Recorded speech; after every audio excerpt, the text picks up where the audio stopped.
Fallout Equestria, Project Horizons. By Somber. Chapter 22, Damned. You've got to get into the spirit of things. After all, this is your new home. Not anymore. Death. I've seen a lot of it. I've seen old death in fields of bones where soldiers were left to decay, or dried up bodies stuffed in closets for centuries to mummify or rot. New death in the ponies I've shot, cut, smashed, or crushed. Casual death, as casual as blowing the head off a raider because she's a raider. Merciful death in a mare killing herself to escape the agony of dying in a war. Sudden death in a door crushing a stablemate. Slow death in scavengers dying around flank. Meaningless death in a mother getting run through for being mistaken for a long-dead mare. And cruel death in a comforting hug that transformed into a deadly embrace. Through it all, I've tried to find a line. I've worked to keep to a standard. Struggled up the slippery slope. I'd only kill the bad ponies. I wouldn't kill the helpless ones. I'd do better. I'd be kind. Be strong. I'd hang in beside my friends. I wouldn't allow myself to become an executioner. Now I'd returned home. It wasn't a perfect home. In fact, it was a pretty monstrous one. We'd done horrible things here. All of us. Everypony was complicit. But I took solace in the hope that all it would take was an outsider's view, a fresh perspective, and the mares of Stable 99 would realize their mistake. They would go out and become a part of the world again. They'd work to make it better. Instead, they'd made it lunch. The disease Glory had discovered, that the Enclave were developing, that I'd encountered face-to-face in Tumbleweed and those farmers, had found its way to Stable 99. The Overmare, who I'd assumed dead and gone, had clearly become one of its first victims. Her laughing cackle rose higher and higher over the intercom as she pranced in front of the armored window, her pale legs covered in bites and sores as her bloody red lips curled in glee. My home had become a nightmare. Stable 99 had a population of 500 ponies. With one germ, a third of the known population of Hoofington had transformed into a mass of psychopathic killers. Worse, these were physically healthy, armed, organized, and relatively trained psychopaths.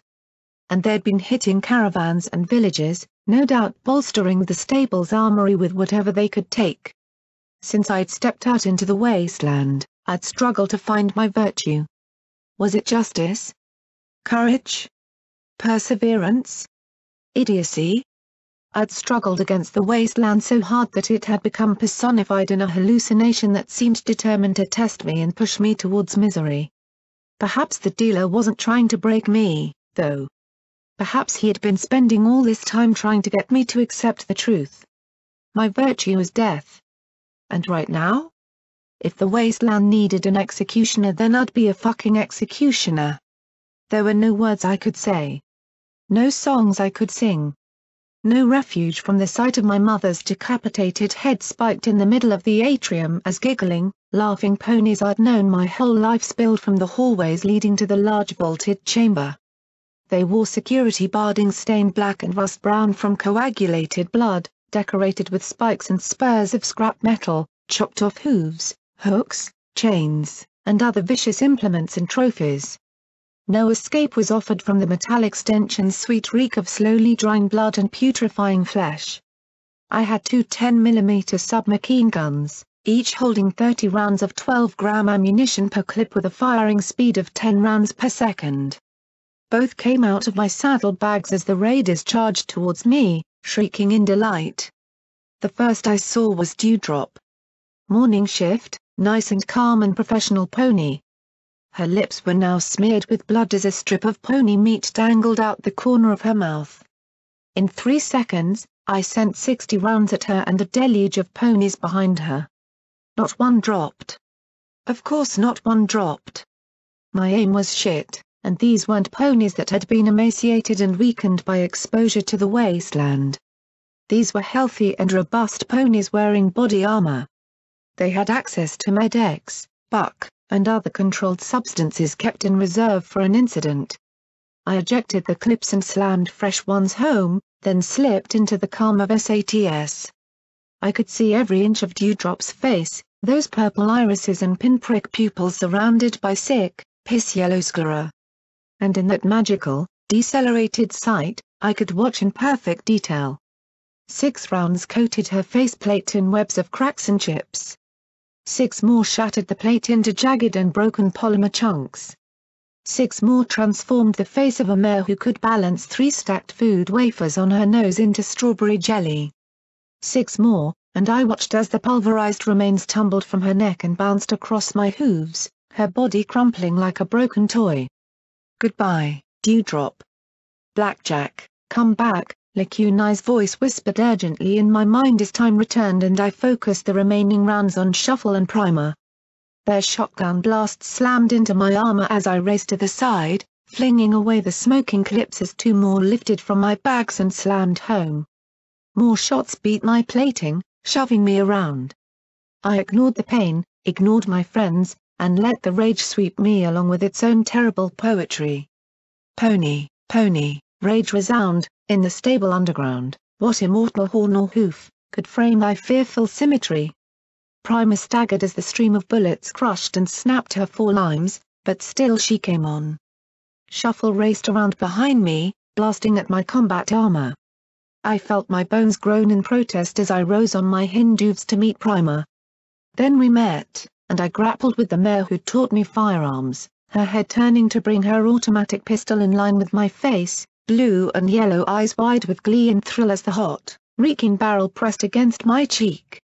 2 SMGs pressed their smoking hot barrels against her ribcage, and without blinking I sent the remainder of the clips into her chest cavity. She folded against me, her jaw trying to work the automatic to take me with her. I dropped the exhausted SMGs and seized her weapon as life left the pony who taught me to never waste ammunition. In what fallen city or land, did your spirit break so grand?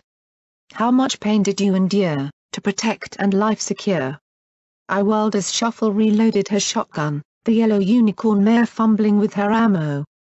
Madness hadn't robbed her of that. She was always better on the dance floor than on the firing range. Her screaming laughter speckled the inside of her visor with pink globs as I charged in.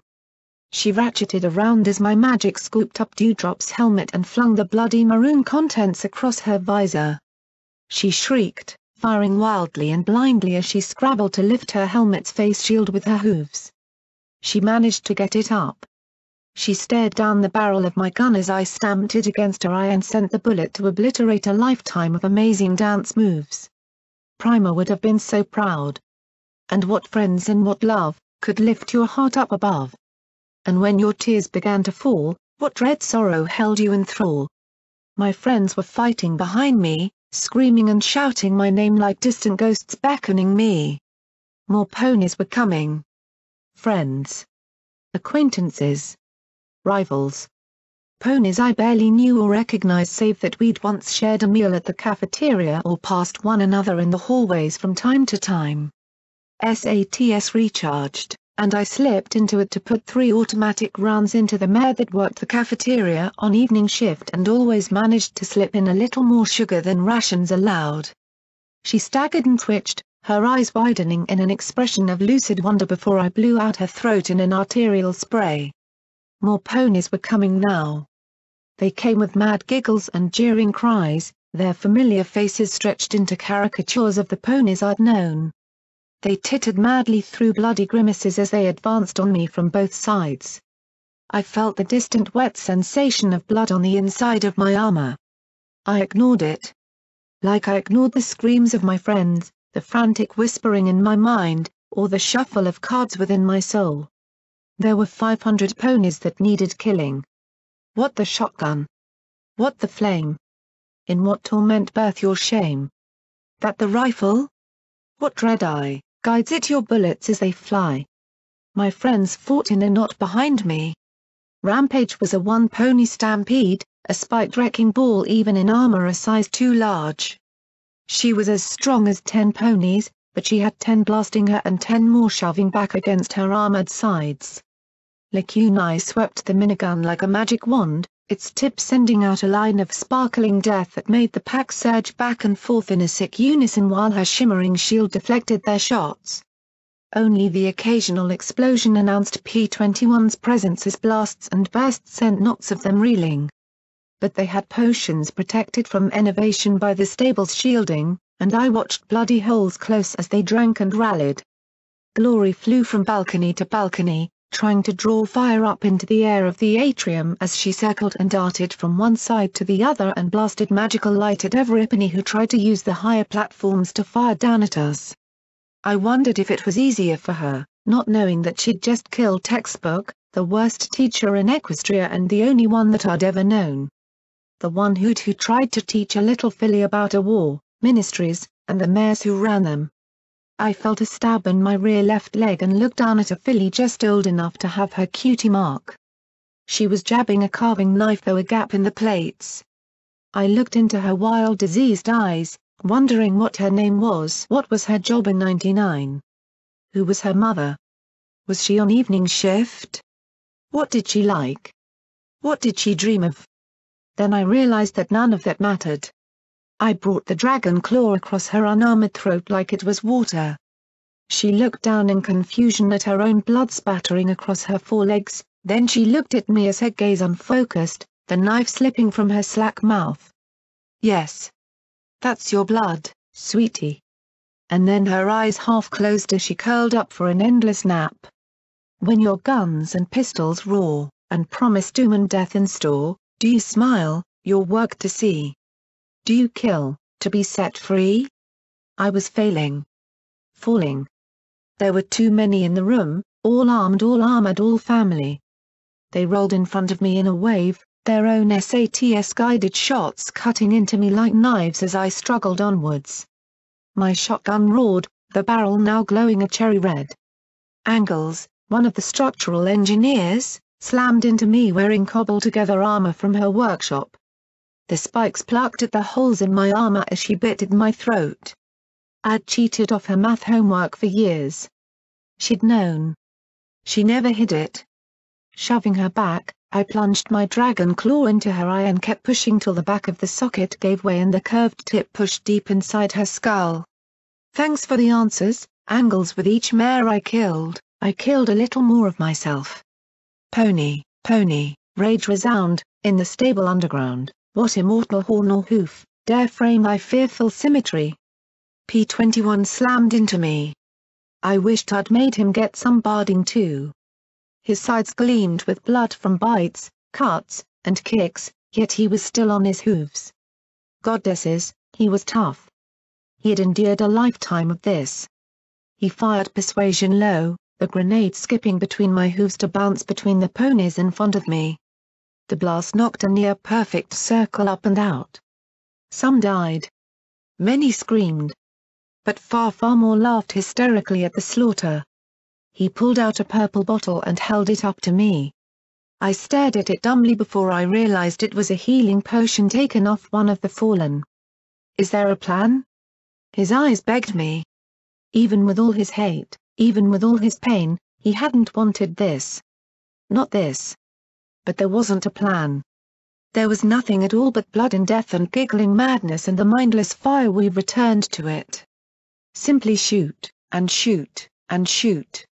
And then he was grabbed, his tail yanked as his hooves skittered on the bloody floor, and he was pulled into that mass of raiders, of mares who had used him in the worst possible way. Rampage struggled on three limbs as more and more raiders piled onto her. Lacuni's shield disappeared in a flash, her minigun turning briefly from firearm to bludgeon before she teleported away.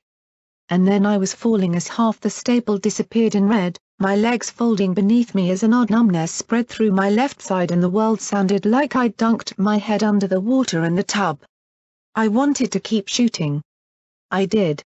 But my magic didn't seem to know what to do with triggers or the like. Glory descended, screaming through her tears as she landed atop me, her grey wings spread wide as if to shield me from the world as her beam guns flickered weakly, failing from overuse. I could only lie there, the stable spinning around me as blood poured down my neck. Fly away, Glory, fly away, go back to chapel please, and then Rivets and Midnight came out of the crowd, and they were screaming and firing and dragging me away to join Mom.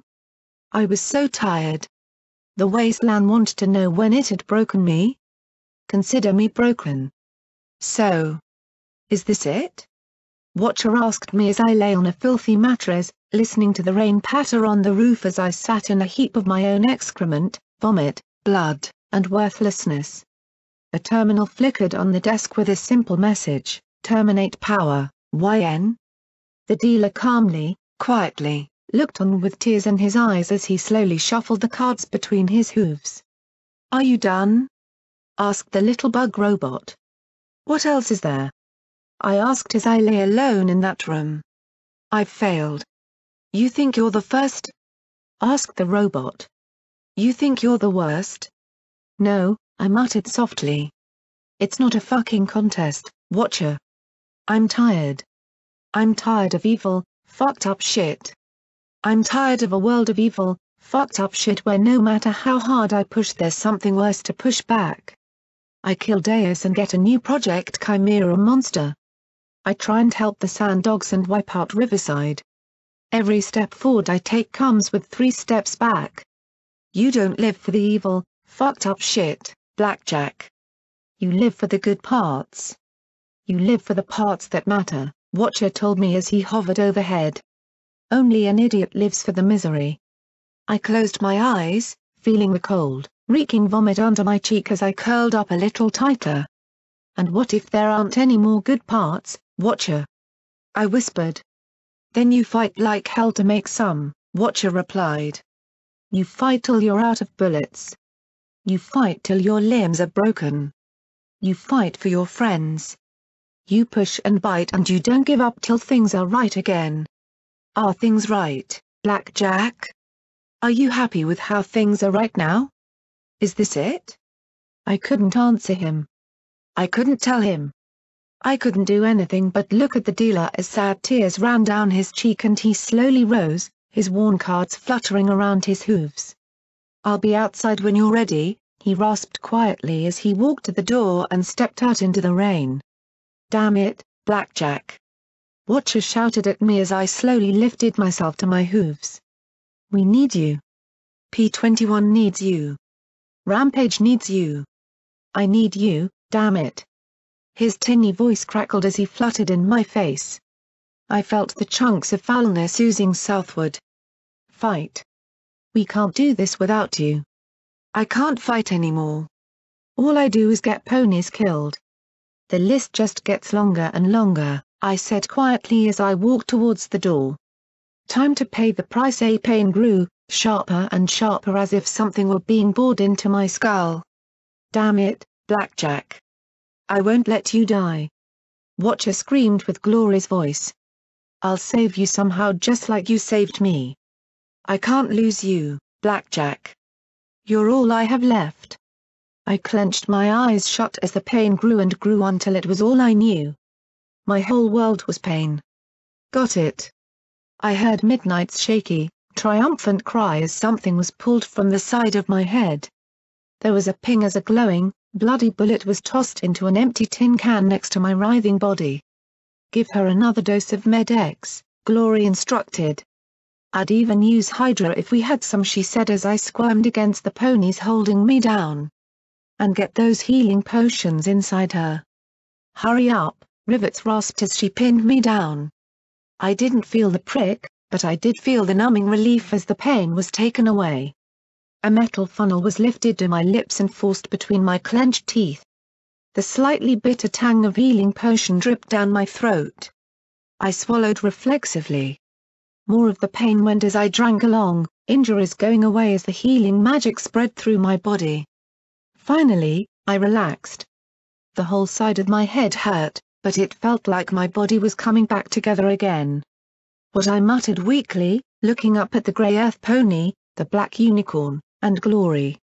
"What happened? Why's my head hurt?" "Are you asking about charging into a stable of raiders, or the part where you got shot in the head?" Glory asked with a mixture of new relief and old irritation. "Didn't you hear P-21 warning us to slow down? That something wasn't right?" "I think vaguely, but I wanted to make sure the stable was closed." Then everything went sort of fuzzy on me. I blinked as I sat up, wincing as I touched the side of my head. I got shot? But I was wearing a helmet. Which is why you still have a head, Midnight said as she floated my helmet to me. Actually, I'd gotten shot in the head multiple times, judging by the dings and scrapes. One round, however, had punched through the armor and straight into my head. I glanced at the bloody round in the can. .308 armor-piercing round. What I'd use, if I hadn't been in over my horn killing, oh goddesses, my heart started to pound faster and faster as I realized what I'd done. Dewdrop. Shuffle. That filly with the knife. I'd killed them. I started to fall apart in front of Everypany. No. I couldn't do that now. They couldn't take it now. I needed to hold it together, as tightly as Glory hugged my hoof in her own. Her question saved me from a complete meltdown. What happened here? Rivets looked at Midnight and then at me, and then the repair mare spoke slowly. Well, you had us evacuate down here to the maintenance levels, and for a while there were shots and bangs. Some of the invaders tried to get downstairs, but we used pipes, horns, and hooves to fight them off. Then everything got real quiet, and we waited for Somepany to come and get us. Because mares in Stable 99 did what they were told. I'd told them to hide. Midnight looked at me with a solemn little smile. There was shouting and fighting, and soon there was shooting. The Overmare had been attacked and she said that you and your mother were traitors. That you had let the raiders inside. But I'd heard the transmission on your pitbuck. I knew she'd been sending and receiving transmissions from outside. She called me a traitor too and said I was going to be arrested. Rivets nodded gravely. So, I figured we'd just sit tight till we figured out what to do. Some ponies went topside, but most of us were trying to figure out how to get answers from the Overmare. Why didn't you just arrest her? Glory asked with a little frown. There's no system in place for it. No precedent, I explained, then realized that wasn't completely true. Well, she said softly, but I knew her well enough to know she was thinking that was stupid. The last time Somepany tried overthrowing the Overmare, the stable was almost lost, I added, glad for the mental distraction. It's a really big deal here. That mollified her a little. So what happened? Well, at first the Overmare just sent snippy little messages that we were all traitors and in rebellion and stuff, but then she started to get creepy. She spent one whole day just giggling into the intercom. At first, we were sure that Somepany up there would realize she'd cracked a seal and lock her up, only they were getting creepy too. She said that if we didn't want to starve, we'd have to go up and be punished. We'd have to eat dead ponies. At that point, we improvised what weapons we could, Rivets said, gesturing to a nozzle attached to a steam cleaning pack used to scrub the reactor. I thought about that. I could see an infected Overmare demanding we eat the dead. Worse, I could see ponies doing it too. She was the Overmare, and some ponies would probably slit their own throats if she asked them to.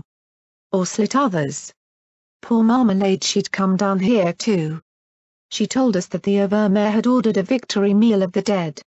It was disgusting, but it was an order. Any pony who didn't eat the meat became the meat. And Stable 99 mares were used to following orders. Then she got sick. She kept giggling and biting herself.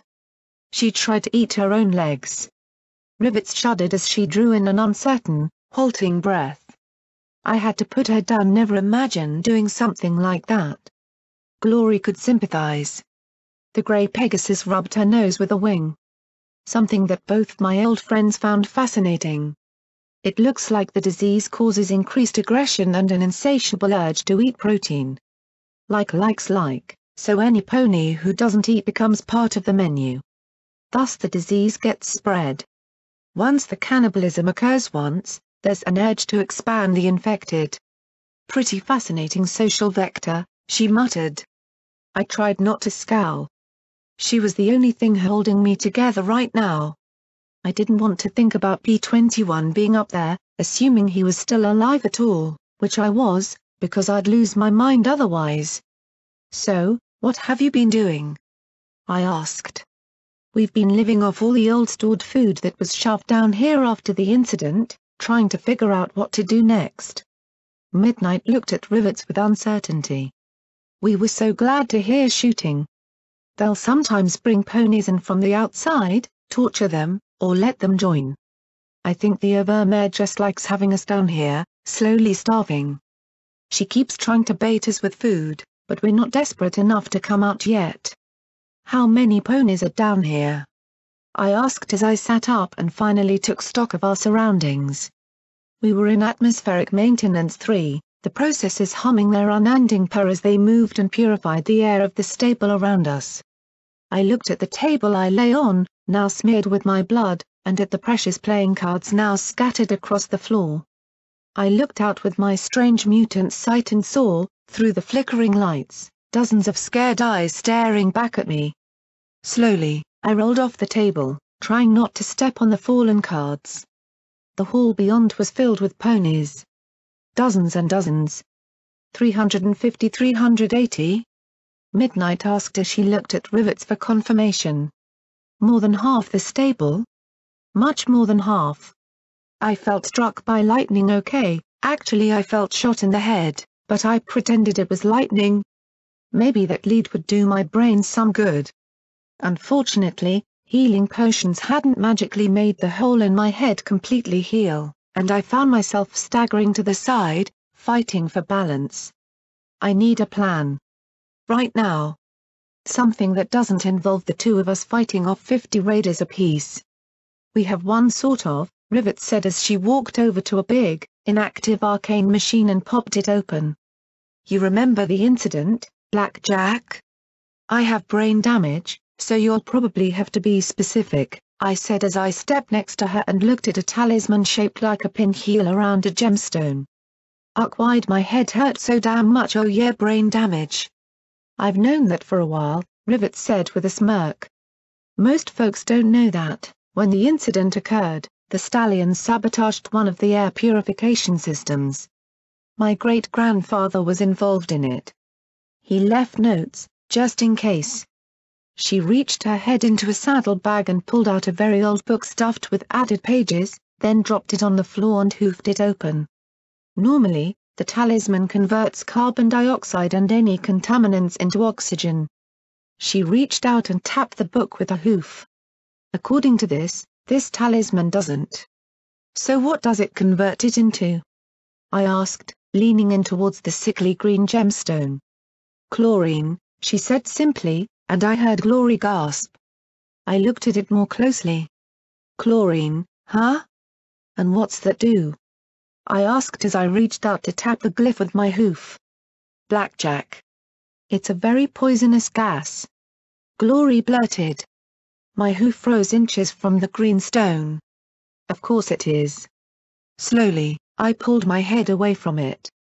Glory gaped at Rivets. How did he even do that? I've never heard of sabotaging an air purification talisman to do that.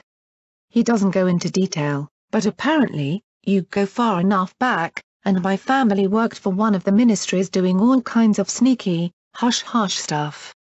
I've got recipes for napalm, homemade explosives, might admire. Remember Blackjack isn't a smart pony. Look, she amended, stuff that burns good, stuff that goes boom, and stuff that burns through just about anything. Rivets chuckled as I flipped through the book. Lots of arcanescency formula theories that were way over my head.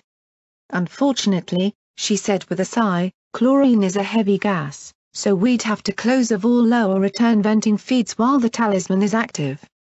That requires a command from the Mare's terminal and confirmation from the head of security and a maintenance supervisor. She patted her hoof against the brass machinery as if consoling it that this wasn't its fault. So that's where that plan hits a snag. Right now, if I turned it on, we'd just gas ourselves first and they'd have plenty of time to clear the upper levels. The alternative is so many sneaking through to the armory. They've got so many weapons up there that, if we could capture some and blow the rest, maybe we might have a shot. That'd probably be suicidal, though. They're watching every inch of security. Not if we found Lacunai, I said, looking at Glory with a wide grin. Listen, Lacuna can read memories, right? She can? Glory's eyes went wide. Crap, I hadn't filled her in on that. She told me she can, I amended quickly. If we find her, then she can read my mind and whisk us straight into the armory. Then she can teleport the guns back down here.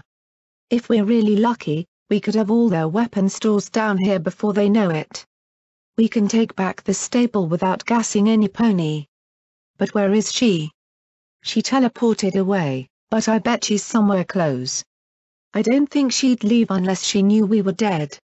The goddess still wants me for something. Maybe in the tunnel, or right outside, where she could watch but still get away if attacked, I said thoughtfully. Then we just need to find P-21 and Rampage. With any luck, Rampage would have taken over the Raiders through sheer personality. I always wondered how exactly Deus cowed the others into obeying him. Maybe they'd been infected but not completely gone. Blackjack P-21 Glory began softly. He's alive. All right? I said sharply, frowning at her. I can't believe he's dead. He's too clever and tenacious to die. So until I see his corpse, he's alive. He had to be alive. I owed him the Overmare's head for all he'd done. Then I blinked. What about the males? Rivets looked at me in confusion and said in scorn, what about them? My eyes must have fled like the pits of the damned, because she instantly balked, raising her hooves as she stammered, I think they're okay. Maybe. When everything was going crazy I heard Gore's telling Crutches that they'd barricaded the door with their bunks. They're still using water and medical, so I suppose they're drinking out of the toilets or something. Midnight at least had the decency to look a little upset at that. Right, I said, feeling better. Okay. So the plan is find Lacuna, get guns, take back stable, let P-21 turn the Overmare into a piñata for the males and then have a party before getting to work making 99 a part of the wasteland. In a good way. Glory raised a wing. Yeah. Question: how are you going to get out of here to find Lacuna? Yeah, this part. This was going to be messy. We're going to need marmalade. Raiders are not stupid. They might be brain-damaged, over-aggressive monsters, but then so am I. The sight of a yellow mare in filthy security barding, her mane coated in gore and grease, trotting out from the hatch with unsteady steps and incessant giggling, gave them all pause. A unicorn horn dangled from around her neck, a contrast to the orange jars on her flank. The welding goggles she wore were odd, but then most raiders seemed to have a sensitivity to light. She laughed, looked at them and their guns, and laughed some more before shuddering and biting her foreleg hard enough to draw blood. Hey, she giggled, got anything to eat? As Glory said, like likes like, and the raiders stepped out from around their barricade to approach with their own eager and enthusiastic grins. Are they fucking dead in there, ma'am? Finally fucking dead? The closer one asked as she looked at the QT mark of a mare she knew. She was Angel Heart, one of the meekest mares I'd ever known. Actually, she'd been a little annoying before. Now she had decided to screw bits of pointy metal into her forehoof. No, the yellow mare giggled. They're finally pissing themselves in the deepest holes since their hero is dead. In the head she rocked back and forth. I think they're just about ready to join us. A look of relief passed between the two. About time. Once you eat it all gets so much easier. It's not sick at all. She laughed in glee. Yeah. It is. And out came my dragon claw across her throat. Her eyes went wide, enough of the ghost of the kind mare I'd known left to look shocked before she fell limp. The other scrambled for her shotgun, but my horn flecked on the safety as she pointed it at my head. Her mouth worked the trigger frantically, but Pastels was an artist, and for all her desire to kill me, she had no clue about the little button she had to press to disable the safety. My hooves snapped up and spun the gun in her mouth, breaking loose two of her teeth as it was knocked free. She fell back, giggling louder and louder as I raised my goggles and stared into her eyes. It seemed to draw some sanity back into her. Is it over? she asked me between hysterical little hiccups, her yellowed eyes looking into my glowing ones in desperation. It doesn't get easy. Say it's over, yeah. It is, I said softly as I lifted the dragon claw to her throat. It's over, Pastels. Good, she stammered. Good, and her words transformed into a gurgle of red flowing down her chest before she went still. Being an executioner was easy. I lowered Pastels to the floor, looking in the direction of the stairs to the living quarters. Surely she'd have more than 2 guards, but really, what was the point? The raiders knew there was nowhere for the rest of the stable to go, and time was on their side. As ponies got hungry and desperate, they'd start coming out. And then the raiders would get to start having fun. I carefully applied more blood to my disguise, trying to obscure the dried strips of hide Wonder glued over my cards. I painted a bit more on Marmalade's pip-buck too. The Black Delta model had been far too conspicuous, so Midnight had put Marmalades on me and copied over all the files except EC1101. The die at least looked right. I was careful to keep the blood away from my mouth, of course. Finally, I lowered the goggles back into place and made my way towards the stairs. Moving up, I quickly saw why they hadn't bothered with more guards. They'd trapped the living quarters with landmines and rigged tripwires to single-shot shotguns. They actually had plates of food left out like bait for animals.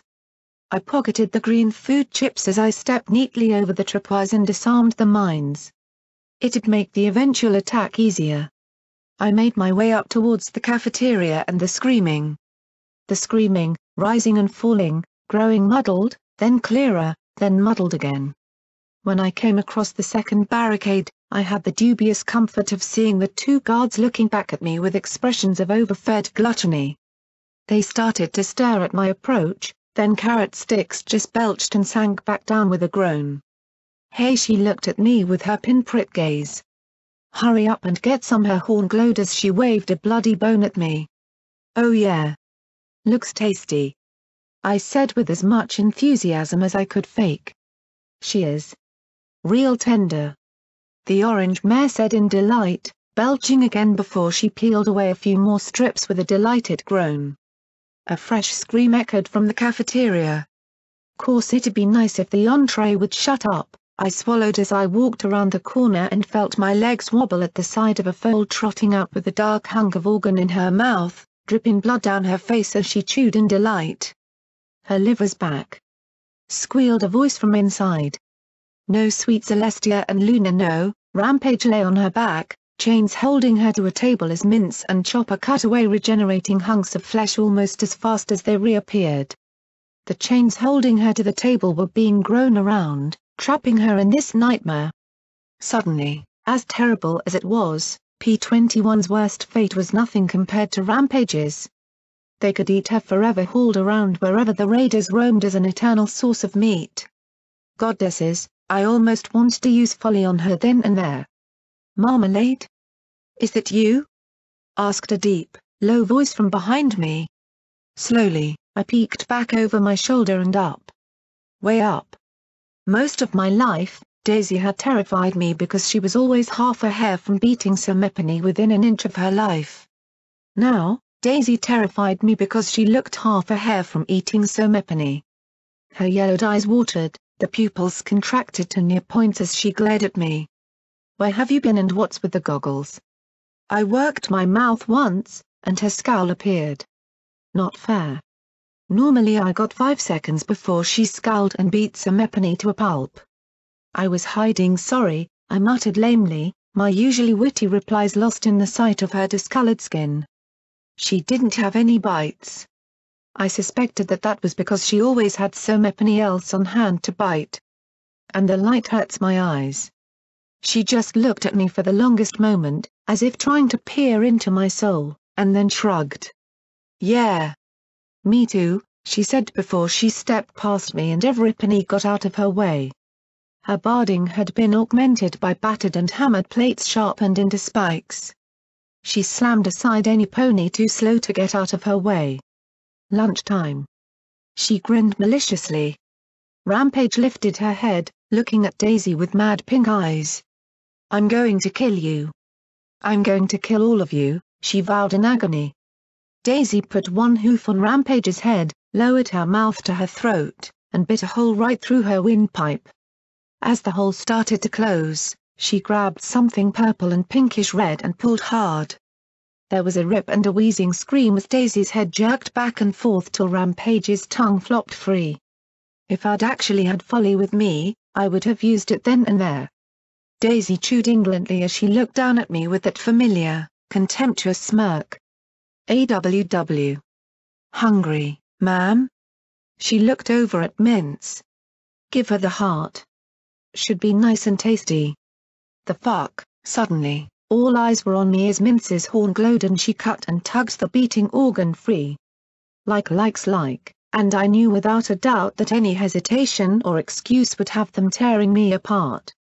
Mince tossed the pumping organ at me, and I caught it in my hooves. It was still beating slightly.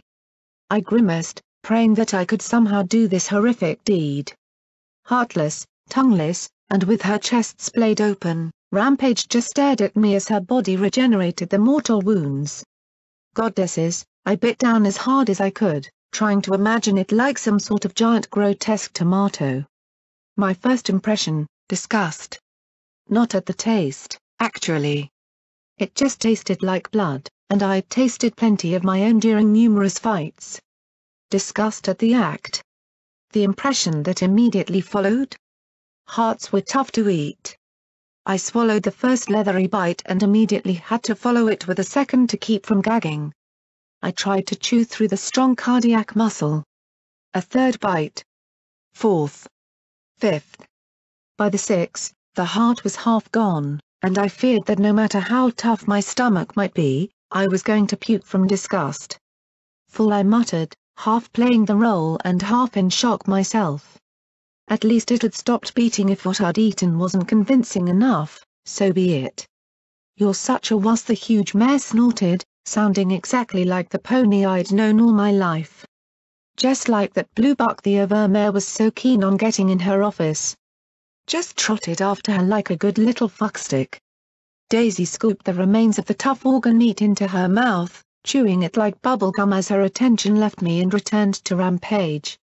Like that, the spell broke and Everypenny went back to waiting for the next course to regenerate. P21 I had to help him, I was gonna throw up. I staggered from the cafeteria, passed into the stable door chamber, and was glad to see it was empty. I stepped into the little monitoring alcove and promptly puked like my life and soul depended on it. Funny, but it seemed harder to bring up than it had been to choke down, and I had tears pooling inside the goggles. My throat burned, shame coiled up inside me. The first time I'd used a raider disguise in '99, I'd only pretended to be one. Now I was getting my first taste. I had to stop this. Even if it killed me, I couldn't let this continue. The Overmare had everything she needed to make an unstoppable psychotic army. She could force-feed infected flesh to prisoners, and with Rampage they'd always have a source of fresh meat. Maybe they'd eat themselves to death, like that one raider in the Mirror Mare pens, but I doubted it. I couldn't chance it. If the Overmare infected the entire stable, even Megamart's turrets and gun wouldn't stop them. And with all the weapons in Megamart, sweet Luna defend my stupid ass, this had to stop. Then I heard a soft hiss behind me. I turned, my mouth still dripping bile and chunks of cardiac muscle. Lacuna stepped out of the secret passage connecting the stable door room to the Overmare's desk. She must have plucked it out of my head from when I'd escaped '99. At this point I really didn't mind. Glowing arrows hovered around her. I grinned, wiping my bloody mouth. Then she shot me. Why do all my friends shoot me? Black.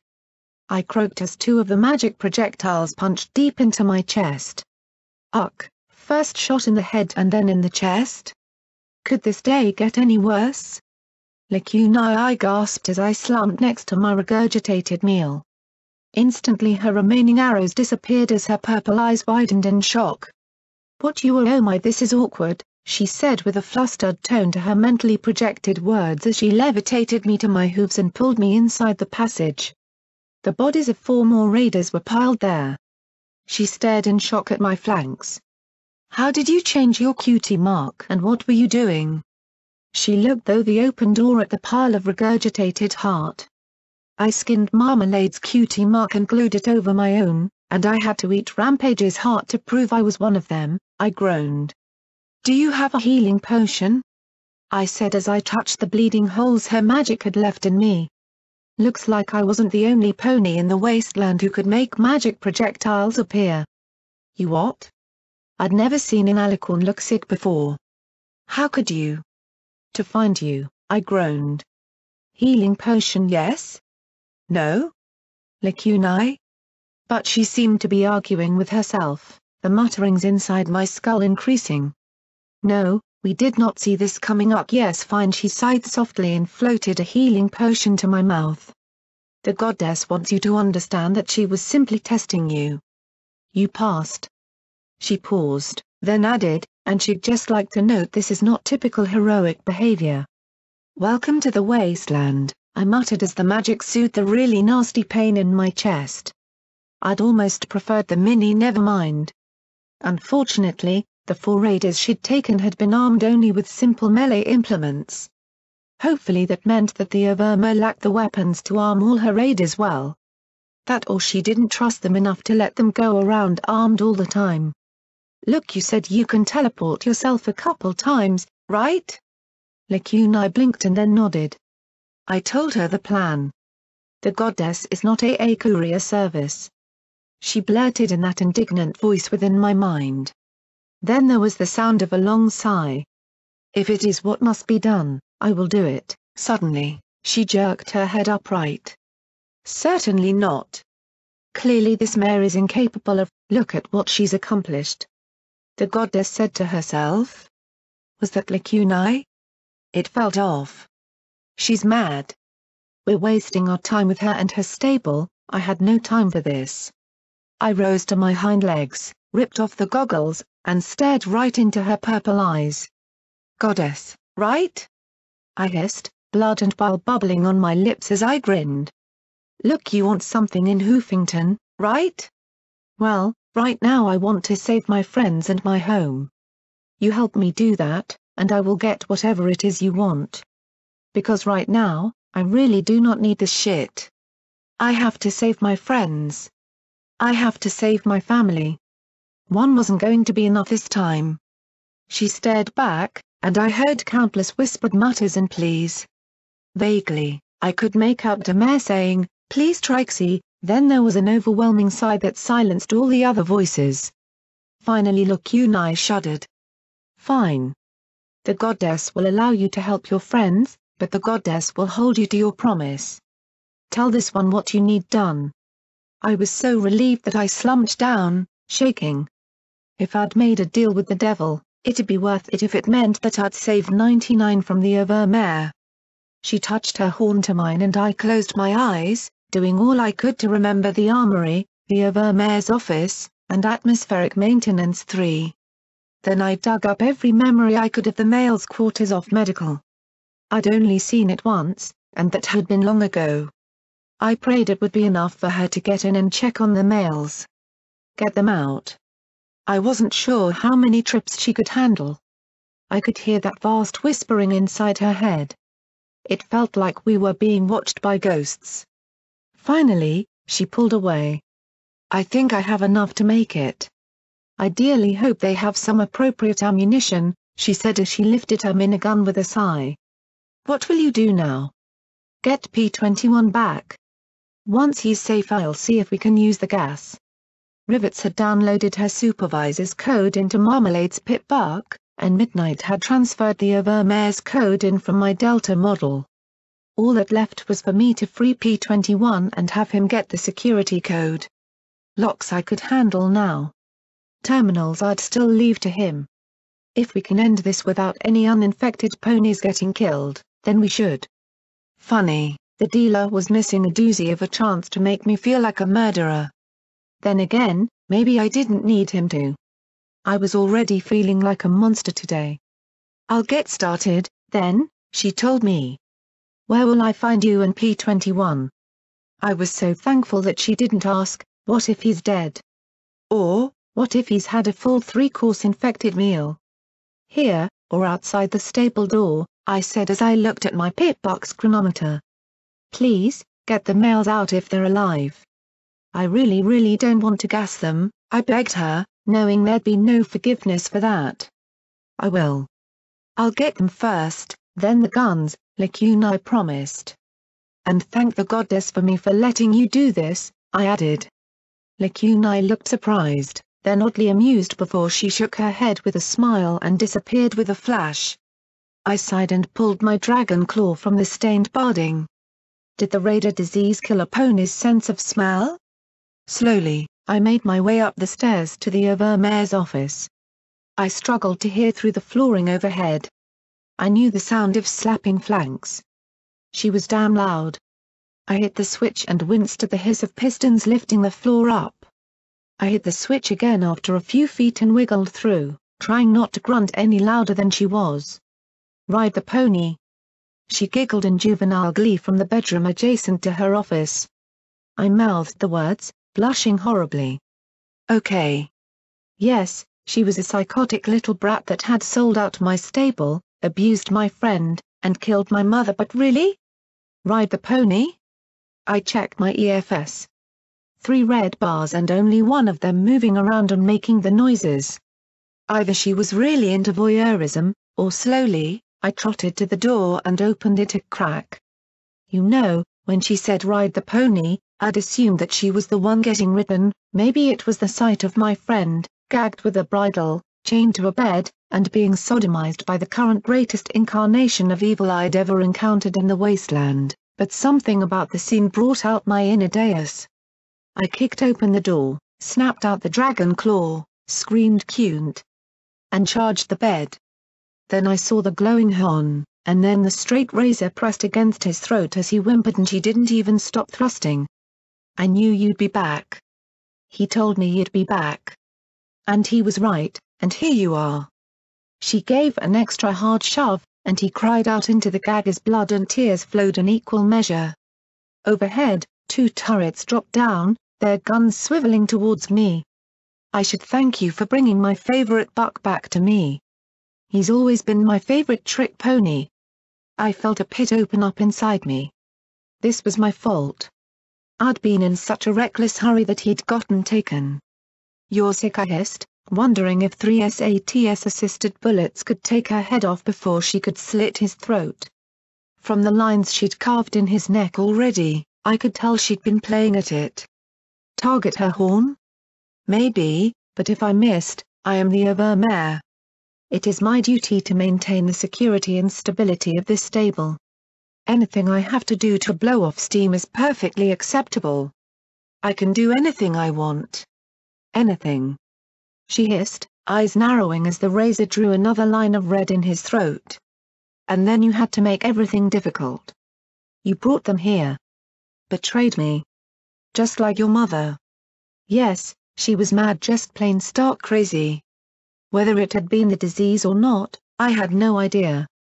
"You stupid little brat, do you have the slightest clue what the world outside is like? I've seen ponies fused with machinery and monsters, faced 2-century-old ghouls who can't get over their crashes, still have a serious hankering for some drugs, and had a boat dropped on me.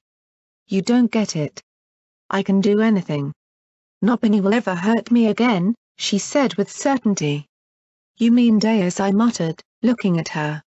"I killed him." She hissed back, "I mean my mother." And she shoved so hard he screamed. "Your mother?" But then that made it clear. Where she'd gotten a toy like the one she now wore.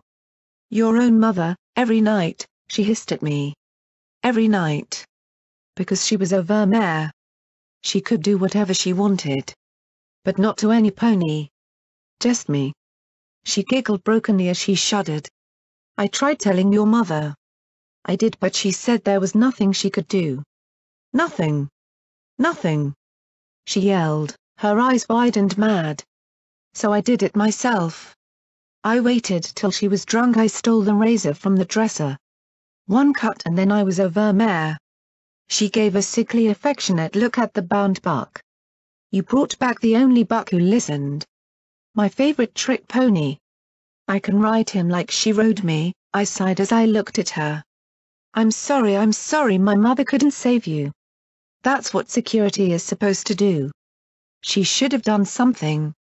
Damn it, Mum, why didn't you? But none of that makes what you did all right.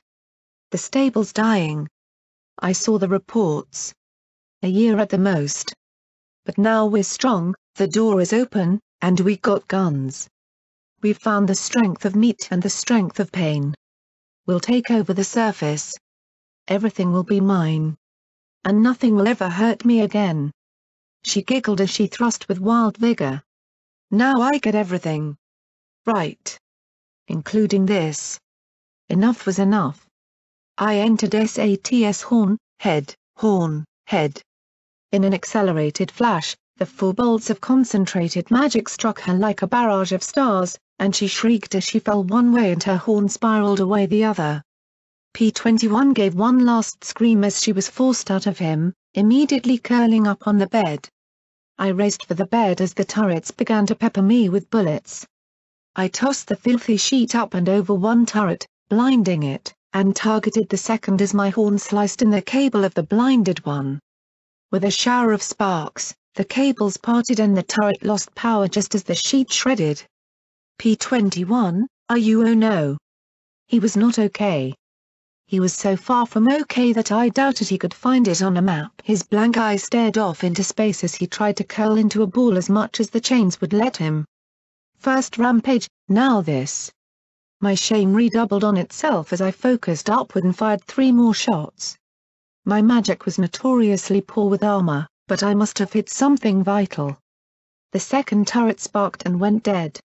I fished out a bobby pin and wiggled it into the lock. Hold on. I'm going to get you out of here, just hold on. Then I was rolling away as the Overmare tackled me, knocking me off the bed and sending us both rolling across the floor. Half her horn was missing, and it sparkled as she tried to work magic with the stub. One bloody socket dripped down in my face as she sat on top of me and slammed her hooves into my face and throat in a frenzy of kicks. Between getting shot in the head once, shot in the chest twice, and shot in the back multiple times, this was starting to look like a bad day. I'll fuck all of you, every one of you. I'm the Overmare. It's my right. She screeched as her voice rose higher and higher with wilder laughter. You'll never fuck me again. Never. Then a chain flipped over her head and pulled tight against her throat as 2 blue hooves yanked it taut. The chain dug in tight, the hoof cuffs keeping it from slipping free as her mottled skin went from dirty white to a horrible blue. Then purple. Her dark tongue rolled out as her horn sparked desperately for something to shoot him with. Finally, she gave one last shudder and went limp.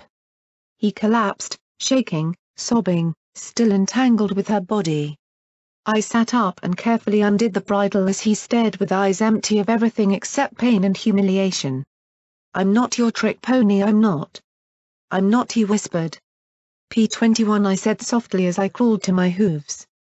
I'm not a trick pony, he just shook more. She's dead now, I murmured. She's dead, let her go, he sniffed as he looked at me like a lost colt, the shaking increasing more and more. He'd pulled so tight the chain had creased her throat, and I carefully pulled it off and unlocked it from his hooves. He looked at the raw, bloody marks and shook even more before he hugged himself to a stop. I hugged him, desperately praying it was what he needed right now and not something that would make things even worse. He pressed his face against my chest, bawling brokenly as I held him, crying like he'd never wept before. I looked at the Overmare. Pain passed down from one generation onto the next. I might hate what she'd done, but I hadn't worn her shoes. If my mother had been an overbearing monster, would I have killed her to escape, only to become a monster myself? Like Daisy passing on the pain she endured for her mother's sadistic amusement? How far back did it go? Where had the sin been bestowed that would be passed to the daughter? Daisy. The Overmare. Had I just gotten lucky that my mother was affectionate? Was that the exception rather than the rule? No. I couldn't believe that. There were hundreds in the stable. I couldn't believe that abuse was somehow normal and right while being loving and caring was aberrant. If pain were the norm, it wouldn't be hidden and shameful. It wouldn't drive a pony mad with power and the need to control and humiliate others before others did so to her. She'd betrayed the stable, but I wondered if perhaps she'd simply seen it as hurting us before we turned up on her, or the stable itself broke down and slew her. How was it that the wasteland could hurt ponies, even in the stable? Was it something in the land, or in us? Finally, he croaked in a raw voice, "I need a shower. I need to get her off me, I'm sorry," I whispered in his ear. His unfocused eyes found mine, and for a moment I was afraid I'd see disgust and scorn in them. Instead, there was only confusion. For what? I didn't listen. I ran and this is my fault. To my horror, he smiled, like I'd made a joke or something. No. It's my fault. I let her use me as her trick pony again. I should have blown us both up but I couldn't fight her. He gave a hard gasp, as if fighting to keep something down inside him. I had a grenade, and she told me to put it down and I did. I couldn't do anything but let her. He was falling apart again, and I held him tight. No. I kicked myself as he flinched. I quickly softened my tone. Blame me, P21. Blame her for doing it, or me for being stupid, or her mother, or any pony but not yourself. Understand? I said sharply. I could handle him hating me. I couldn't handle him hating himself. I need to wash. Please tell me we can get out of here. I want to go back to chapel. Or Mega Mart. Flank. Anywhere. Just not here, he said with a shaky breath. Not yet. Not yet. I've got a plan. He blinked at me in confusion and I faked my best grin. It's a good plan. One of my best. He looked at me for a long minute, then hiccuped, then gave a crooked smile.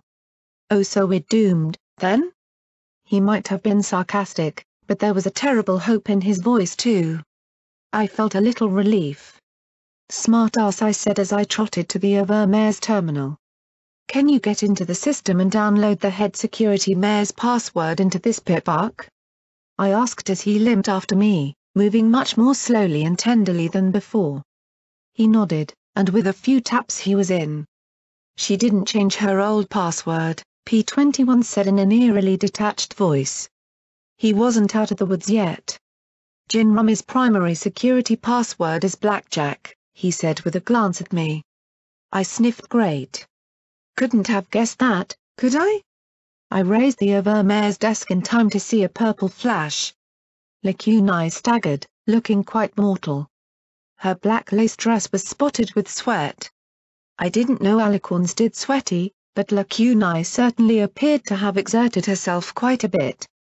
The males are safe. The weapons are moved. Is the gas ready? Almost. Will you be able to take both of us? I asked Lacuni as I poked around some of the other files. Perhaps one at a time, she said as she looked at P21. I'll take him to the other males. He needs medical attention. From the look in her eyes, it was clear she wanted to do far more for him than that. Unity would give him peace. I suddenly felt prickles run up my mane. Would it take away the pain? No. But we would help him bear it, she said softly in my mind, as we help bear mine. And with that, she and P21 flashed away.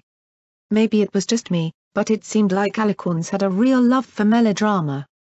Then the Mare's door hissed open, and Daisy walked calmly in with her bloody lips wide. So, she dead yet? Given her black-faced corpse lay at my hooves, it might have proven a silly question, except that the two raiders behind her started to giggle in glee and ran back into the stable crying out the news. Good job, Blackjack, Daisy said as she narrowed her yellow eyes. I felt a cold shiver run down my spine. You knew I was going after her, knew? I watched.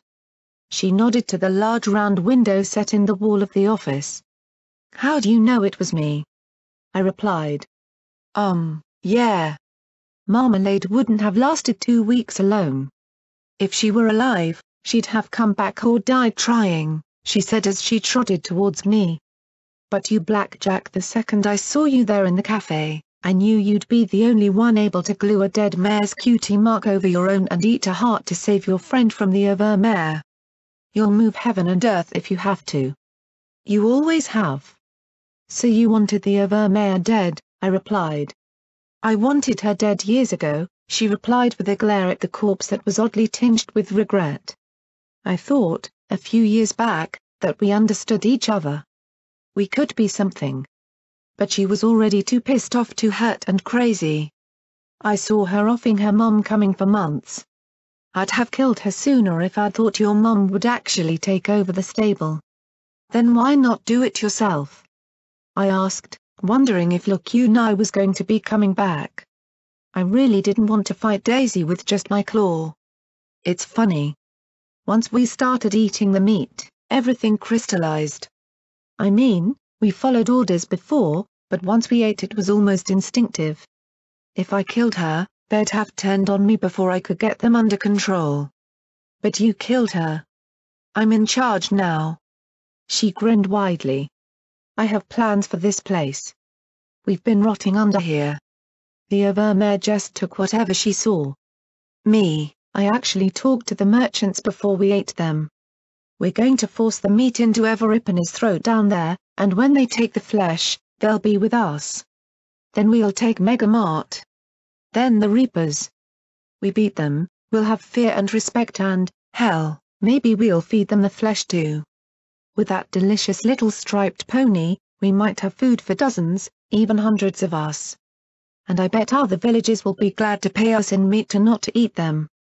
My nightmare realized. Right. So I suppose this is where you tell me to eat the meat for real and join you or die? Daisy snorted and shook her head. What, do I look stupid? No, you're just going to die. She drew a gun, one that definitely hadn't been on the armory inventory. The silver-plated IF-33 Playbook had belonged to Mum, as it had to every head of security in the stable going back to the door being sealed. Their names had been scratched on the handle. The damn gun even had its own name, Vigilance. The irony that I was about to be shot by Mum's own pistol was not lost on me. The gun came up as we both entered SATS together. With eerie smoothness, we acted almost as one. But while she was trying to blow my head off, I had a different thought in mind. My magic reached out and neatly depressed the clip ejector as she fired the round still in the chamber. It nearly took my head off. I could see it passing by me in the slow down time. The bullet buzzed softly past my ear. I took the hefty clip and promptly smacked her across the face with it twice. Do it, Daisy, do it. She drew a second clip with her hooves, and I jammed the first clip back into gun. She dropped the second clip to rack the slide, and I ejected it and hit her with two floating clips. Her yellow eyes blazed with familiar fury as she drew a third clip to load into the gun, but I jammed one back in. Then she screamed in rage and threw the weapon aside. My smile grew as I floated the gun to me and racked around into the chamber with my magic. SATS ran out. I fucking hate unicorns, she spat, then snapped out her baton with a jerk of her head and charged me, keeping her head low. There were rules to fighting. Earth ponies had to get in close and dirty, break a unicorn's concentration so she couldn't use her magic. Unicorns had to stay away or risk getting crunched. The Mare's office was not conducive to the latter. I popped back into SATS. With enough charge for one shot. I lined it up, executed the spell, and sent a bullet straight into her leg. I wasn't going to risk a headshot that might not do more than piss her off, but at least I could slow her down a little. She still slammed into me like a train, but I'd been hit by boats before and kept my concentration on the gun. Rule 2, to disable a unicorn, take out her horn. I brought Marmalade's pit buck up over my glowing horn as the baton fell with the creepy certainty of SATS and cracked loudly against the casing. She swung again and again, smashing my forelegs and beating against the pit buck casing as my horn pressed Vigilance right up against her gut. Rule 3, a unicorn doesn't have to move to hit you with a levitated weapon. She threw herself aside and off me just in the nick of time as the gun fired into the ceiling. I rocked forward onto my hooves as Daisy came back around for another charge, and I took another shot at her legs. Then she was on me, all swinging and biting and kicking as she tried to take me out before I could pistol stamp her again. Instead, I cheated, dropped into a SATS, and blew 2 more magic bullets into her face. The helmet she wore deflected some of the force, but the energy nearly flayed her features, sending blood pouring into her eyes. I curled up and rolled out from under her, bringing vigilance around and putting 2 more solid rounds in her left flank. I heard sounds of more shooting from below. Either Lacuna hadn't been able to come back for me or else the raiders had made a push now that the Mare was dead. I was battered and bruised, but I had the gun. And she had a rejuvenation potion, Hydra, Buck, and Stampede? Not fair. She chowed down, and I watched my hard work healing away before my eyes. Next time she came at me, I'd be unicorn paced, and we both knew it. So I ran. I jumped down into the passageway beneath the Mare's desk even as she slammed her hooves down where I'd just been. I ran, flinging what weapons I had left behind me as I shot out the 2 flickering lights illuminating the hallway. Blackjack! She yelled as she raced after me. No! It's CUNNNNTTTT. I screamed back as I fired down the hallway at the charging mare, aiming for her legs, doing all I could to slow her down even as she regenerated the damage. Then the mines I'd tossed started beeping. She screamed as 3 tremendous bangs filled the tunnel and she went down hard. Carefully, I approached as she trembled from drugs, madness, and injuries. "I'm glad you came back, Blackjack," she wheezed as she slowly pushed herself to her legs again. "I'm glad. If there's any pony that could end this, it was you." I could hear the grind of bone as her limbs knit together. Her lower body looked flayed as the magic potions kept her alive, and I hesitated. What the hell would it take to finish her? "I want to help you, Daisy," I stammered. "You don't know how to help me." "You didn't then," she gasped as she looked at me with her crazed raider eyes. I met her gaze with my mutated stare. I wondered which of us was more the monster after all this time. "I mean telling on my mom? Do you know what she did to me? I disappeared for a week and you didn't wonder why?" "I thought you were avoiding me," I muttered lamely. "I was in medical, you jackass," she yelled as she started to advance again. "She beat me senseless, had them heal me, and beat me again. Because you had to try and arrest my mom. What did you think would happen? I wanted to save you."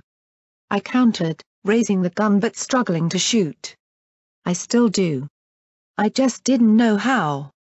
"That makes 2 of us," she replied as she gained enough fury to charge once more, despite the 2 rounds I put in her chest. She ducked and whirled, hitting me with a double rear kick that sent me flying back into the railing of the stable door. The impact sent a disturbing tingle through my rear legs and knocked the wind out of me. As I lifted my head, I caught sight of 2 hooves, and then my head was snapped back so hard I was certain she'd busted my neck. I collapsed underneath the railing, struggling to keep my wits as I backed into the atrium. I'd happily trade my horn for some Med-X, an ice pack, and a bottle of whiskey. How was I supposed to save you? Kill Mom?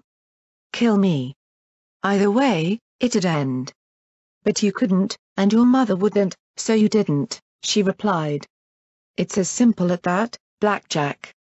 She kicked me clear across the atrium floor, and my journey was stopped only by hitting the stake in the center of the room. She stood over me, looking disappointed. Sometimes, the only way to save a pony is to kill the pony. And Daisy was about to save me. Then a white and red striped cannonball flew across the atrium and slammed into Daisy. The mare rocked but didn't fall. Rampage, though, had her hooves around Daisy's throat. Eat my fucking liver, will you? Eat some floor. She flipped over backwards and slammed Daisy's face into the ground. I stared as I saw dangling lengths of chain sticking out of her body, wondering if we were going to have to disintegrate her again to get them out.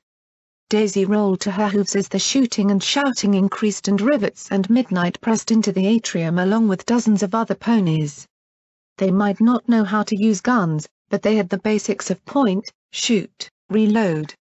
Rivets dumped a tin can of scrap metal into the nozzle of her steam cleaning pack, and with a great whoosh and clattering bang she blasted a chunk of raiders with shrapnel and scalding vapor.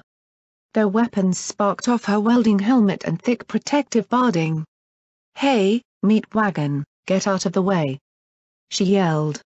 Rampage stepped away from Daisy with a sharp grin. "You don't fucking get it, do you?" Rampage sneered up at the larger pony. An emerald beam of light flashed from the balcony, the energy burning away Daisy's barding and cooking the meat beneath it. "We're her friends," Glory said. The small grey Pegasus had been forced to mount Leo's old gun to fire over her shoulder to accommodate its size and weight. There was a purple flash behind Daisy, and Lacuni appeared inside her sphere, the minigun motor already purring at speed above her. "That means," P-21 knelt beside me, forcing a stable rejuvenation potion to my lips as he glared at Daisy. "She doesn't have to fight alone." He gave me a shaky little smile as he looked down at me. "Right?" "Right." I slowly crawled back to my hooves as the rest of the raiders rallied around Daisy. The giggling mass was armored, drugged, and crazed. Even with them outnumbered by me and my friends, it was a daunting task. But for the survival of the stable, it'd be finished. The final battle for Stable 99 was on. The atrium roared and thundered as both sides tore into the other with reckless abandon. The raiders, with their diseased aggression, fearlessly took hit after hit for the pleasure of hearing the screams of the stable dwellers. But 3 weeks of fear and deprivation had eaten away at the stable ponies' fear and doubt, and there wasn't a single pony here who wasn't ready to fight and die for their home. The close quarters and deadly weaponry swiftly took their toll, but when one of the stable ponies fell, their fellow ponies would drag them to safety and administer healing while the others fought on. If one ran out of bullets, another would spare a clip. The raiders fought as individuals. Brutally, but alone. Even Daisy, snatching weapons from whatever raider she came across, might as well have been by herself for all the help she gave to the rest. Ponies, decent and civilized ponies, would win the day for once. For once, the wasteland would lose. Perhaps she saw the inevitable, but, her disfigured barding covered in gore and her lips foaming from the drugs pumping through her system, Daisy leapt forward in a final charge. She had the strength and frenzy to kill plenty of ponies before she was finally dropped. We weren't going to give her that chance. From the balcony above, a stream of emerald light flashed down across her frame. Lacuni's finger of flaming metal whooshed across Daisy and every raider that joined her in that final charge. With a deft toss, P-21's fragmentation grenade bounced under her and exploded directly behind her, shredding her legs. But just as momentum threatened to carry her into our lines, Rampage charged forward into the fire and reared up, shoving with every bit of strength in her frame. Daisy reared on bloody legs as gunfire bit and cut into her before finally they crashed to the side. The giggling rose to hysterical levels as something broke within the raiders, and they milled, fighting each other more than us. I slumped as the adrenaline receded, leaving me weak and shaky. I approached where Daisy had fallen, her body broken and riddled with holes and her blood pooling beneath her. "So is it over?" she gasped softly, sucking in short, shallow breaths as she looked up with her jaundiced eyes. I lay down next to her, pushing off the goggles and nodding. "Gee good," she panted softly with a smile. "You saved me." Her eyes twitched as she took one last hiccuping breath and then slowly relaxed, her pupils expanding in some final semblance of sanity, of peace. "Take care, Daisy," I murmured softly, my magic closing her eyes. "Goodbye." Sometimes, to save a pony, we'd won. Victory was supposed to bring certain feelings. Joy. Elation. Celebration. Certainly, every pony in the stable felt this to some degree, but a third of the stable was dead. There was no celebration for that, and I was so exhausted that it was all I could do to shrug out of the rancid security barding, take another healing potion, Tell Rivets and Midnight to dump the bodies outside, and crawl to my room. It was just as messy as I'd left it, with coveralls all over the floor, stale food chips lying in bowls on the bed, crumbs everywhere. There was a definite stale pong in the air I'd never noticed before. Slowly, I crawled onto the mattress with a groan. There was so much to do. I needed to check on P21. Rampage. Glory. Even make sure Lukunai was all right. I had to find out who'd lived and died. I had to talk to Rivets and Midnight about the mails and how they couldn't be used that way anymore. Contact Megamart. Instead, I fell flat on my face asleep. So Mepany was touching me. It wasn't a painful touch, but it was decidedly unusual. There was a very faint chemical smell too. If you're planning on gassing me, could you please do it quickly? I mumbled. I'm way too tired and sore to draw this out. There was a familiar eep, and I glanced back at a blushing Glory as she pinched a rag between her hooves. A small metal flask of turpentine rested beside her. I was just uncovering your cutie mark, she said as she pointed at the exposed cards on my left flank. Oh, I replied lightly. Well, carry on, I said, closing my eyes with a wry smile. Blackjack? Glory asked me in her soft, timid voice. MHMMM? I asked as she teased Marmalade's hide off my rump. I'm sorry about your friend, she said quietly. Me too, though Daisy wasn't a friend, exactly. I sighed. She was the first pony I'd failed to save. Her mom was beating her. I tried to get her arrested. It didn't work. I'm pretty sure I'm to blame for making her so hurt. Why? Glory asked softly. You're not to blame for everything that goes wrong in the wasteland, or even your own stable. You tried to help. That is to count for something. Good intentions don't excuse bad results, I said with a sigh. Do you think we could have helped them? The infected? Glory started to say something as she nudged the glued flap of hide aside, then sighed. No. It's not like you can just wave a magic wand and have a cure.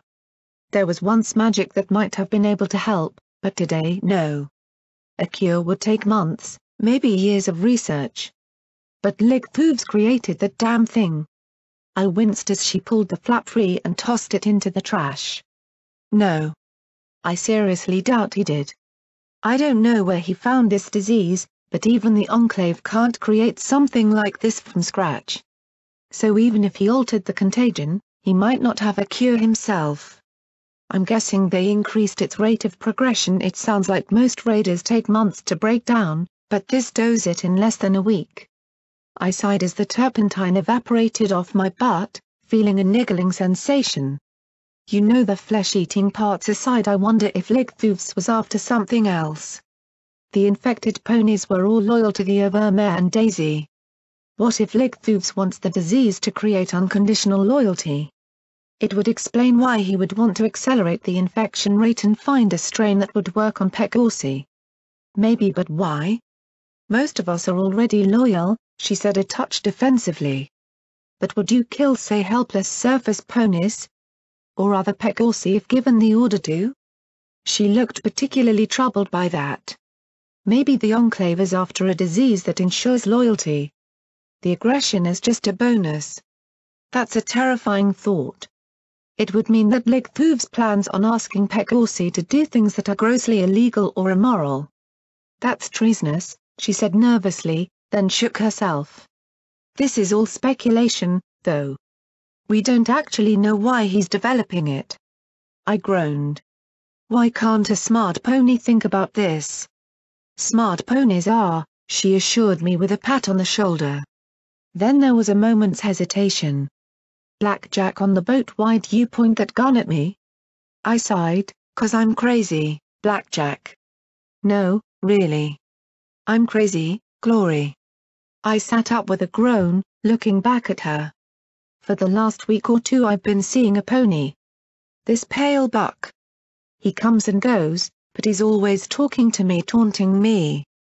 He builds me up when I'm falling apart and tears me down when things are going good. I looked around the room, half expecting him to be there. I can't understand it, other than me being crazy. A hallucination you have conversations with? She said with a frown. When did they start? Brimstone's fall? Then I frowned. Well, actually, I didn't start having conversations with him until Mare. Oh, great. Now all my paranoia alarms were going off. You don't think Lichthoofs did something to me, do you? Put the dealer into my head to drive me crazy? I had an enclave mind control device in my brain, I was sure of it. Glory. I need you to do brain surgery on me, quick. I said, seizing her shoulders in my hooves. She looked at me flatly and smacked my face with her hoof. You do not need any more holes in your head, Blackjack. Okay, maybe she had a point there. The grey Pegasus sighed softly and rubbed my cheek. So, this dealer didn't make you try and shoot me? No. I don't know. I mean, if it's not some enclave plot. Now I was feeling confused and anxious. It could also be the taint, Glory said softly. Maybe that's how it's getting to you. Oh, yeah, that. I'd kinda locked that fact up in the back of my head. Glory stroked my filthy mane. I just wanted to know if I'd done something. Anything. She chewed on her lower lip in worry, her lavender eyes looking up at me. I blinked and flushed. No. Glory, you've been wonderful. You saved my life in that fight. You saved me more than I deserve, and I knew that look in her cute little face. That was a kissing look. She was giving me a kissing look. My knees felt weak, my tummy fluttery, and my nethers were giving me some definite signs of approval. I liked her kissing look, and why did I suddenly not mind nearly as much as I had in chapel? I had to admit, she might not be very good at kissing, but she felt very, very nice. It was different from just a kiss, though. I'd kissed plenty of mares and a couple of bucks, and only once did I do it beyond foreplay. Only once did it mean something special. As our lips met, I couldn't stop myself from smiling. Blackjack, Glory purred softly once our lips parted, her eyes closed. Yeah? I murmured, my head spinning. I'd never kissed like that before. You need a shower, Glory said softly. And clean your room. When she told me I needed a shower, I hadn't anticipated company. The showers weren't exactly the sort of place two mares could get frisky. You never knew when a filly might stroll in. Somehow, though, we had the entire bathroom to ourselves for once. Hot water, glorious and wondrous hot water, cascaded down on both of us as Glory calmly washed the grease and gunk from my mane and scrubbed the yellow stain out of my hide. Soap, simple soap, was a luxury I'd never appreciated before as she scrubbed every inch. I'd never been washed like this before. I doubted that Glory had either. And then, when her washings went to my back quarter suddenly, I couldn't care less about hot water or soap or anything else at all. After everything I'd been through, this simple contact and bliss sent my hooves tingling and my eyes rolling in absolute joy. It was as if I were finally getting a reward for doing something good. The only thing better was getting to return the favor. So where'd you learn that? I asked with a grin. I couldn't stop grinning. If I were faced with Deus, Blueblood, Manticore Pony, Sanguine, and the entirety of the Zodiacs, I'd have laughed at the lot of them. I don't know. It wasn't just sex, but something 1,000 times better. Glory flushed as she helped me clean my room, as she'd insisted. It was a little surreal. There were 1,000 things I should be doing, first and foremost checking on P21. But he was still helping the males recover and dealing with his own pain. He needed time and space. I could at least give him that. Rampage had told me she'd deal with the chains stuck in her body. That was all she'd comment on. So now I was cleaning my room, and I couldn't help but giggle every third step. Had I ever been this happy? Probably not. Around, Glory said evasively as she blushed, looking at me from under her purple bangs. At my arched brow, she went more rosy. Honestly, P21 and Rampage. That surprised me. Really? Well, P21 was a little more clinical about what mares do together. I watched her squirm delightfully. Rampage, well, she's really been around. I thought my coat would turn pink when she tried demonstrating zebra tantric sex positions. That made my brow arch, and she started going from pink to red. Well, she did. I decided teasing was not called for just now as I heaped up all my dirty clothes in a canvas sack while Glory made the bed. So have you always been interested in mares, or am I just really lucky? Both? Glory offered as she tapped her hooves together. Dusk is very much, and I didn't want to be like her, so I just didn't have intimate relationships. I just figured I had too much studying and other work to do to worry about it. You finally got me to act on it. You have terrible taste. I'm probably the last mare you should have done that with. I can introduce you to Midnight, though, I said with a crooked little smile. Don't do that, she told me softly. Huh? I've done something? Don't tear yourself down like that even if you're joking. I'm glad I was finally able to do that with you. I don't want to do it with any pony else. Great, now I was pretty sure I was blushing. I tossed the bags full of dirty laundry by the door, looking at the shockingly clean room. Wow, if Mum knew it'd take 3 weeks in the wasteland to get me to clean my room, she'd have thrown me out of the stable years ago. Mum suddenly, all the happy feelings started to slide away as I sat on the floor beside the bed. Do you want to talk about it? Glory asked as she reached out to stroke my cheek. I couldn't help it. I closed my eyes and leaned into her caress even as I felt tears run down my face. I don't know. I don't know how to feel right now. I'm sad she's gone, I'm mad she was killed. I don't feel much satisfaction from killing the Overma or Daisy. It's just I don't know, I finished lamely. I was so excited to think I'd finally get to see her again. Tell her everything I've learned. Show her that I really was the security mare she wanted me to be. But I can't. There's so much that we'll never get to talk about now. I sighed as I sat up a little more and hugged Glory closer to me. I don't know if she knew that I loved her before I left. Now I never will. She knew, Glory replied with a smile. You're not exactly the best at hiding your emotions. I feigned indignance. I'll have you know I'm one sneaky, lying pony when I want to be. Her wing stroked my horn. No, sweet Celestia, she could do that all night and day if she wanted to. But when you don't want to be, you're pretty obvious, Blackjack. I have to admit, things were looking up.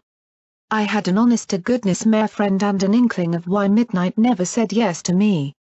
The males were free, well, sort of. Breeding rotations were suspended, and as soon as Rivets and I could get something concrete down, they'd be abolished. The males, starved to the point they could barely walk, were being treated by the very medical staff that had tormented them their whole lives.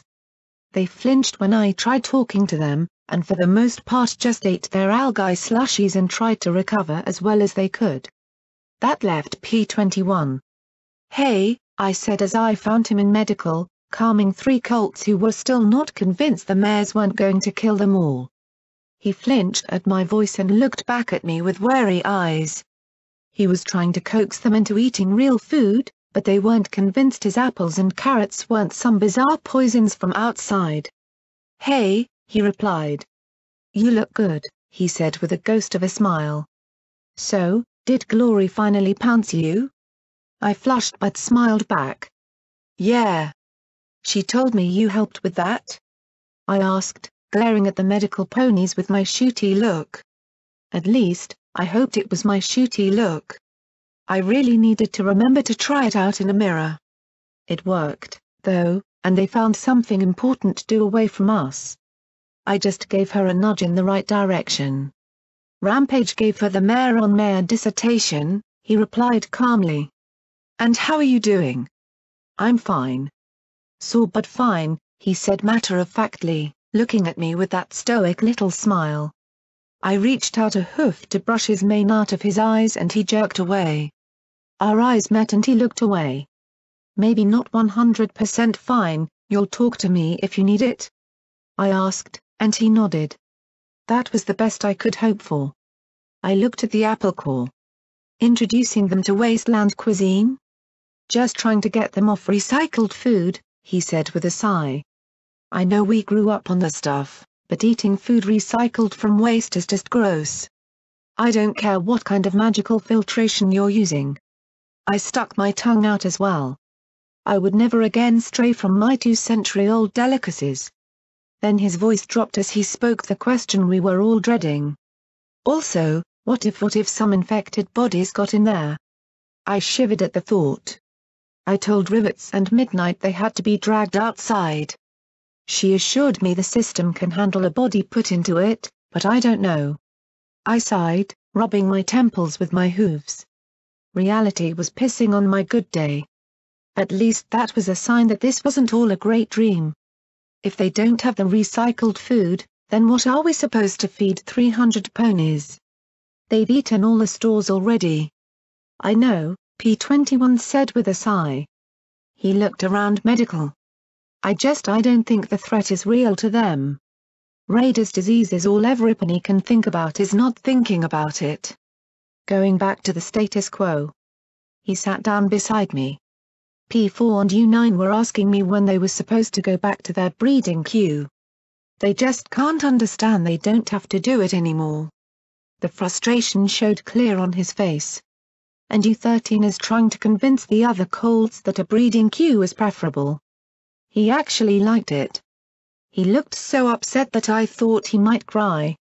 Or blow so Mepany up. He's been conditioned to. It's not his fault. But I knew there were mares who had been cheated of their reproductive chance and were not happy about it. I looked at the medical ponies on the far side of the room watching us with poorly concealed resentment. I don't know they're glad the killings stopped, but it's almost like they hate us for staying here. He frowned at them. I'd be happy to introduce them to persuasion. Don't do that because a lot of the mares had guns now, guns out of security and guns from the raiders' stores. And they weren't giving them up. It isn't how it's supposed to be, is it, Blackjack? He asked me softly as he looked at the colts walking back into their dingy quarters. We won. It's supposed to be better. Right? It just feels wrong, I admitted. It feels like flank. So, program routing log for EC1101? Midnight asked as she handled the Delta pip buck with some admiration. She'd marveled as the broadcaster made contact with a maniframe without needing a single connection. This is amazing. She scrolled through the options as she looked at the cool blue screen. You can actually access terminals at range with this. Fully stealth buck compatible. Huge radio sensitivity. A major step over the 3000 model. I sat back, fiddling with Marmalade's pip buck as Midnight worked. Clearly, the last few weeks had been tough on her, but now it really showed in her puffy eyes and ragged look. Fully what compatible? She looked at me with an annoyed frown. Stealth buck. One-shot invisibility spells you can trigger with your pip buck, she explained as she searched for the routing data, then noticed my stunned look. What? It's in the pip buck maintenance guide, page 141.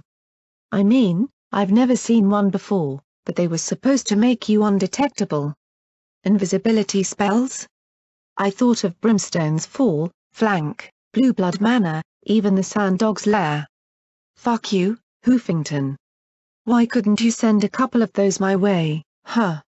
I scrolled through my inventory system, looking at the myriad of different kinds of ammo, the guns I'd salvaged, the brass casings I hauled around, and dozens of pieces of associated crap I hope to turn into bottle caps in the future. And there, right near the bottom of the list, Stealth Buck X2. I gritted my teeth to suppress a scream. Have I mentioned I am not a smart pony? Not at all. I wondered if I had some kind of magic you-win device hidden somewhere in my bags that I just didn't know about yet. I heard the shuffling of cards in my mind as she accessed the data. So, where was this program trying to go, Midnight? Shut up a second and I'll tell you, she snapped, then frowned. Sorry. Tired, she looked at the terminal. I can tell you where it's been: every ministry hub in Canterlot, Stable Tech headquarters in Philadelphia, someplace called Maripany, the MAS and MOM. Hubs in Manhattan, helping with clinic, half of the MASB's network, stables 1 through 7, 9, 14 and 15, 18, 24, 29, 45, 60, 73, 78, and 99. And its next destination was MASB's Broadcast Tower 14. My navigation tool brought up an icon almost due southeast.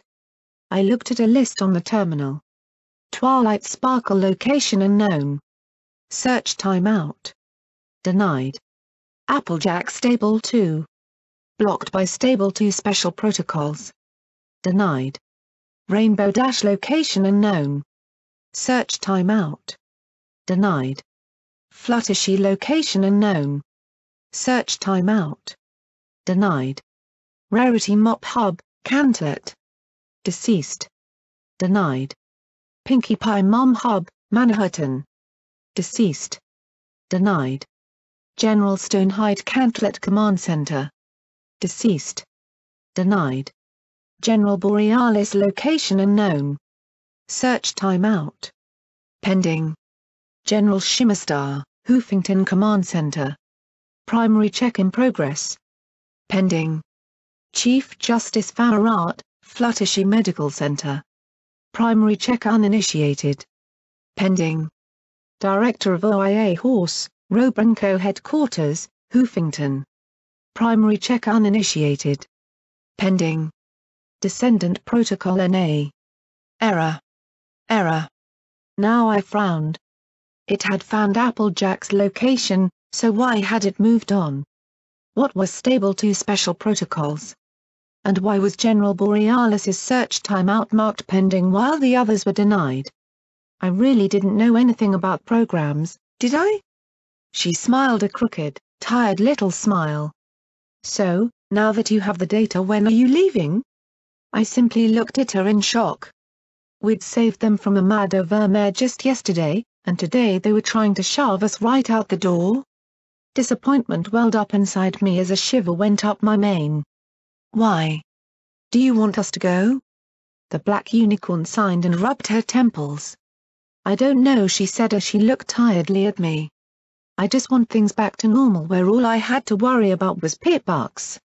Join the club, I said with a little grin, but she didn't return it. I'm sure with a little time you'll get used to the wasteland. I know you and Rivets will love all the scrap and parts in Mega Mart. And there's a church dedicated to the goddesses in Chapel. Even Flank wouldn't be a bad place to visit as long as, Blackjack, don't you get it?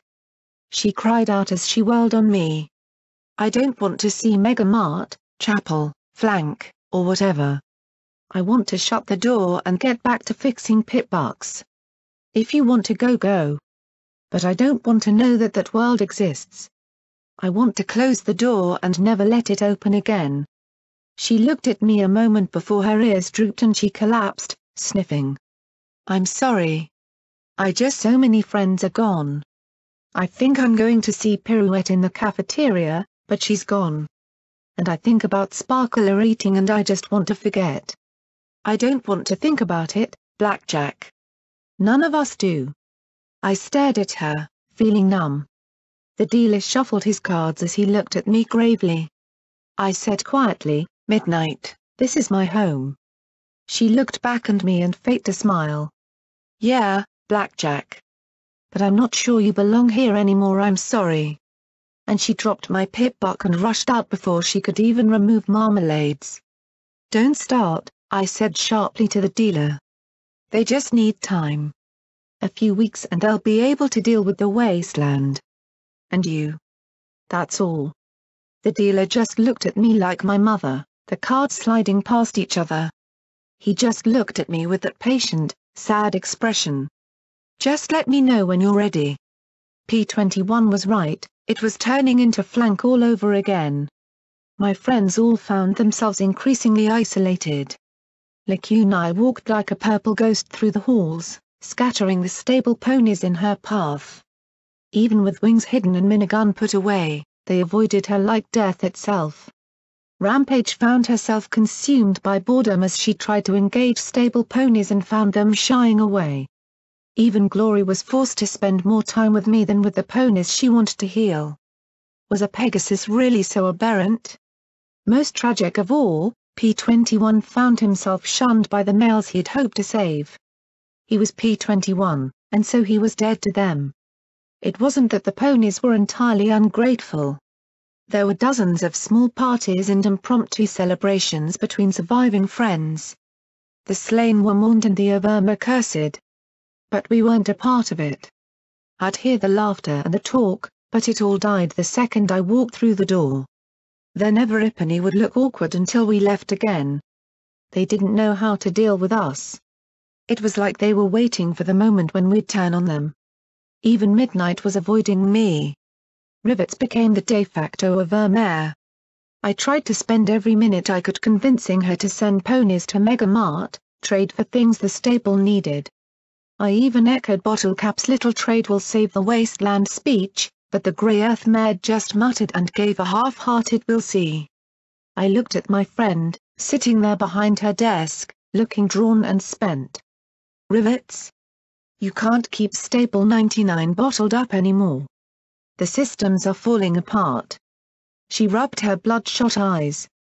Uck, you sound just like the Overmare. She slapped her hooves down on the desk.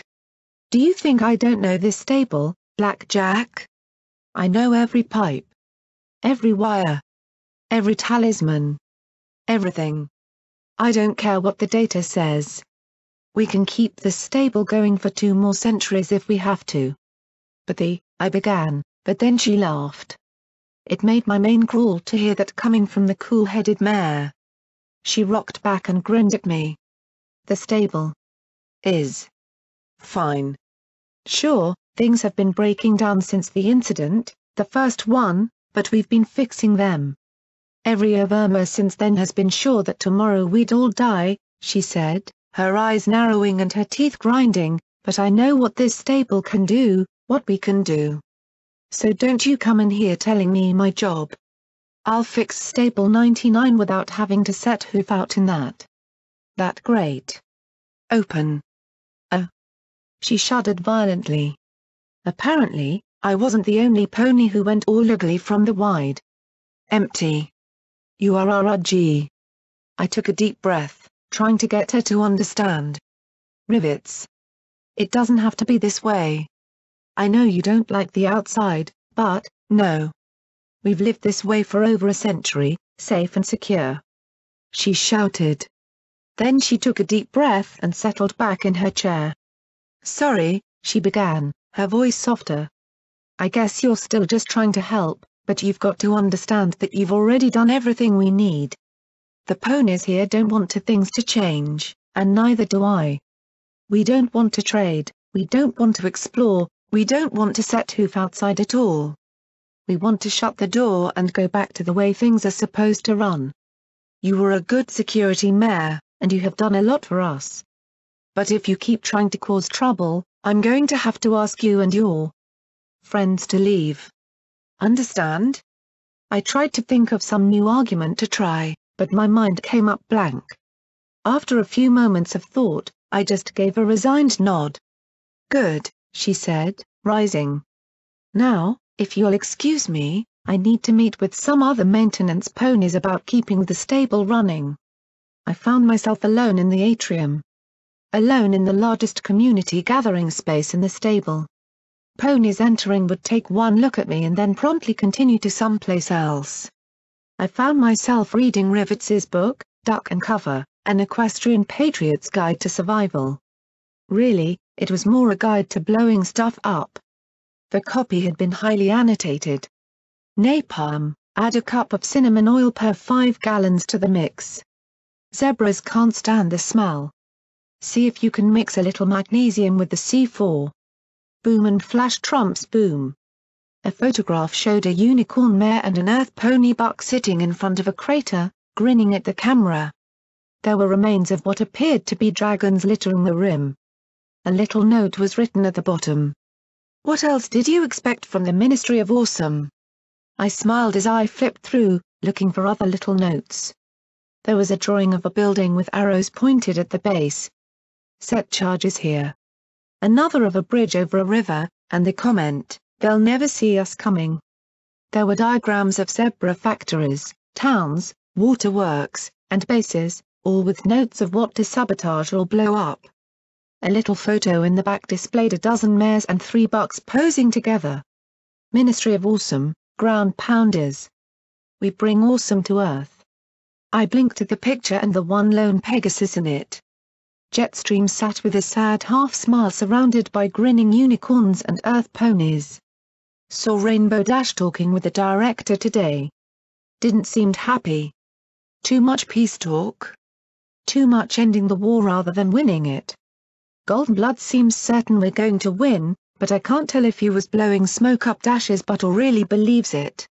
Sometimes it feels like the war is going to go on forever. One picture showed what I thought was a distant sunrise, but the spherical shape was wrong and it was in front of the mountains rather than behind them. Trondheim's Megaspel goes boom. We're out of a job. The last black and white picture in the back showed the mare and buck sitting outside the entrance to Stable 99. A young, crying unicorn foal was cradled in the unicorn mare's hooves. The note on the back read, "And of the world time. We'll be back. Card tricks playing security now, and I'm fixing machines instead of breaking them." Card trick took the kid when her mom's pass was denied. Said she couldn't reach Stable 90 in time. No one says no to trick. I smiled as I pulled out vigilance. Card trick. Tarot. Little poker. Full house. 52 pickup. Straight flush. Aces. Royal flush. Bridge. Hearts. Gin rummy. Go fish. Go fish. I felt an odd little chill run through me. I hugged the pistol to my chest, feeling a connection to a mare I'd never imagined and a mother I'd never appreciated till it was too late. Only 2 days later, the only ponies who wanted to spend any time with me at all were my friends. Every eye looked at us with fear and suspicion. Sometimes, I'd see a knot of ponies and wonder if maybe they were going to try and force us to leave.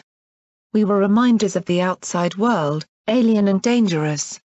I was healed up. Glory had gotten her AR-14 to work. Rampage had extracted the chains with the assist of a winch. The less I knew about the details, the better. And Lacuna kept looking at me expectantly. I just knew the goddess was waiting to call a favor due. P-21 didn't even try and talk to the males anymore. He was sleeping on my couch.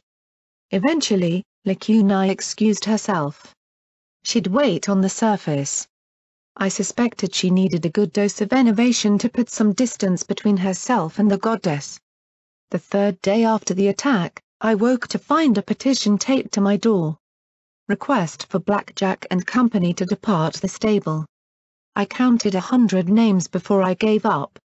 Midnight was right there on the first page. I curled up with Glory on my bed, the papers tossed aside as I nuzzled her neck. "We'll go tomorrow." "I'm sorry, Blackjack. I know what it's like to want a home," Glory said softly. She knew far better than I did. I held her a little more snugly now, knowing what she'd lost. Mom was dead. My old friends were dead or had decided I reminded them of things they wanted to forget. My new friends were unwelcome. It was time to go. My mother and I were one of the few mother-daughter pairs given the luxury of our own rooms. I rarely went into her quarters. It simply felt wrong. But in the morning, we'd be going to Masb's number 14, and I'd never have this chance again. Someday, the stable would replace both of us. How, I didn't know honestly. I didn't really care anymore. They'd made their feelings clear. All I could do was respect their wishes. Given how Everipany was acting, when I told my friends that we'd need to go to the tower to find out more about EC-1101, they were all more or less glad to be leaving. It was a destination in the direction of away from 99 feet. Even after weeks, the room still smelled like her, a curious mix of powder, gun oil, and lavender soap. There wasn't much special. Everything in the stable was mass-produced. You'd try and put a unique stamp on things, though. In its own way, my mess was my attempt to personalize the impersonal. At least, that was a good enough excuse for me to not clean my room. Mom had decorated hers with pictures and drawings. I knew Mom sketched, but I never realized how well she could draw. I wondered if her backlin and cuff cutie mark was like mine, a talent she'd defaulted to because she wasn't allowed to be the artist she wished to be. I wished she could have heard me play. I saw a drawing of herself and Petunia as fillies. Daisy's mother had a hard and aggressive look about her, just like Daisy at that age. Another self-portrait of her in her security barding with a strange mare I could only assume was my grandmother. More older mares. Some dignified. Some lonely. A few with smart-ass expressions. So that was where I got it. The oldest showed the mare from the Ministry of Awesome Pictures, her hooves holding the young unicorn filly. Never had a kid of my own. Mother wandered off north. Hope she finds what she needs there. Then I saw a picture of me as a foal with a joker card stuck on my horn. I smiled as I turned it over. My lucky girl. I felt tears running down my cheek as I folded the pictures. I was lucky. Luckier than I deserved.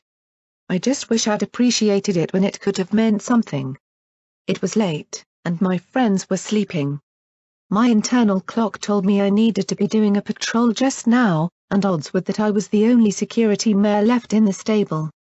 I knew I wasn't going to be sleeping, and, odd as it was, I wanted to do one last sweep of the place. Tomorrow, I'd have Midnight swap Marmalade's pit buck for my own, and we'd be off, this time forever. We'd saved Stable 99 as much as it wanted to be saved. Just like Flank. I trotted through the dim halls, hearing a few late celebrations in distant living quarters I knew better than to try and attend. The laughter and giggles tugged at me, though, and I still wished I could share in the festivities. I made my way down to the humming halls of the maintenance and utility levels instead. My hooves were so familiar with the path that I could let my mind wander as I walked along. I passed the storeroom where I'd found P-21 stealing supplies. I found the nook under the generators where I'd hid him so long ago. I went all the way down to atmospheric maintenance 3. It hadn't been cleaned up. My blood was still dried on the table, and cards were still scattered about. My magic gathered them all up, one after another, stacking them in my hooves with practiced ease. Then I slipped them into the worn cardboard box with the familiar scribble on it. It was something often done by young in the stable to claim some trinket or toy. Property of Taro. Taro? Then there came a muffled crump and a resounding pop and hiss from somewhere else in the labyrinthine maintenance level. No alarms though. No alerts on the radio channels. I slipped the cards into my pack and quickly rushed in the direction of the hiss. A foul reek of decay filled my nostrils as black water crept along the floor. Bio-waste recycling tanks number 2 was on the door. Inside, there were 2 enormous metal tanks as high as me, 4 times as wide, and almost as long as the room.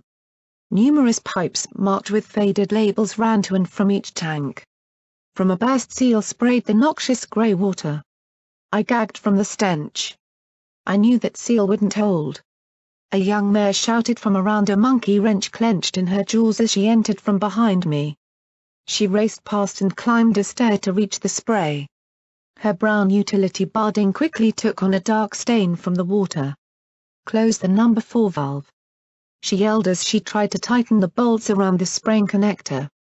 I looked around cluelessly till I saw her waving a hoof in the direction of some big wheels on the wall.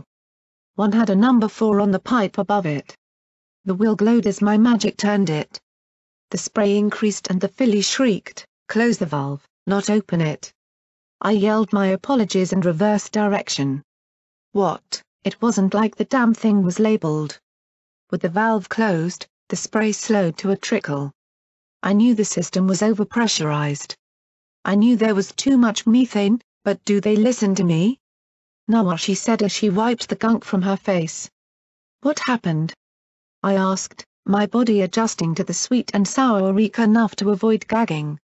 What usually happens when some Epony tries to eat 10 times more than they should?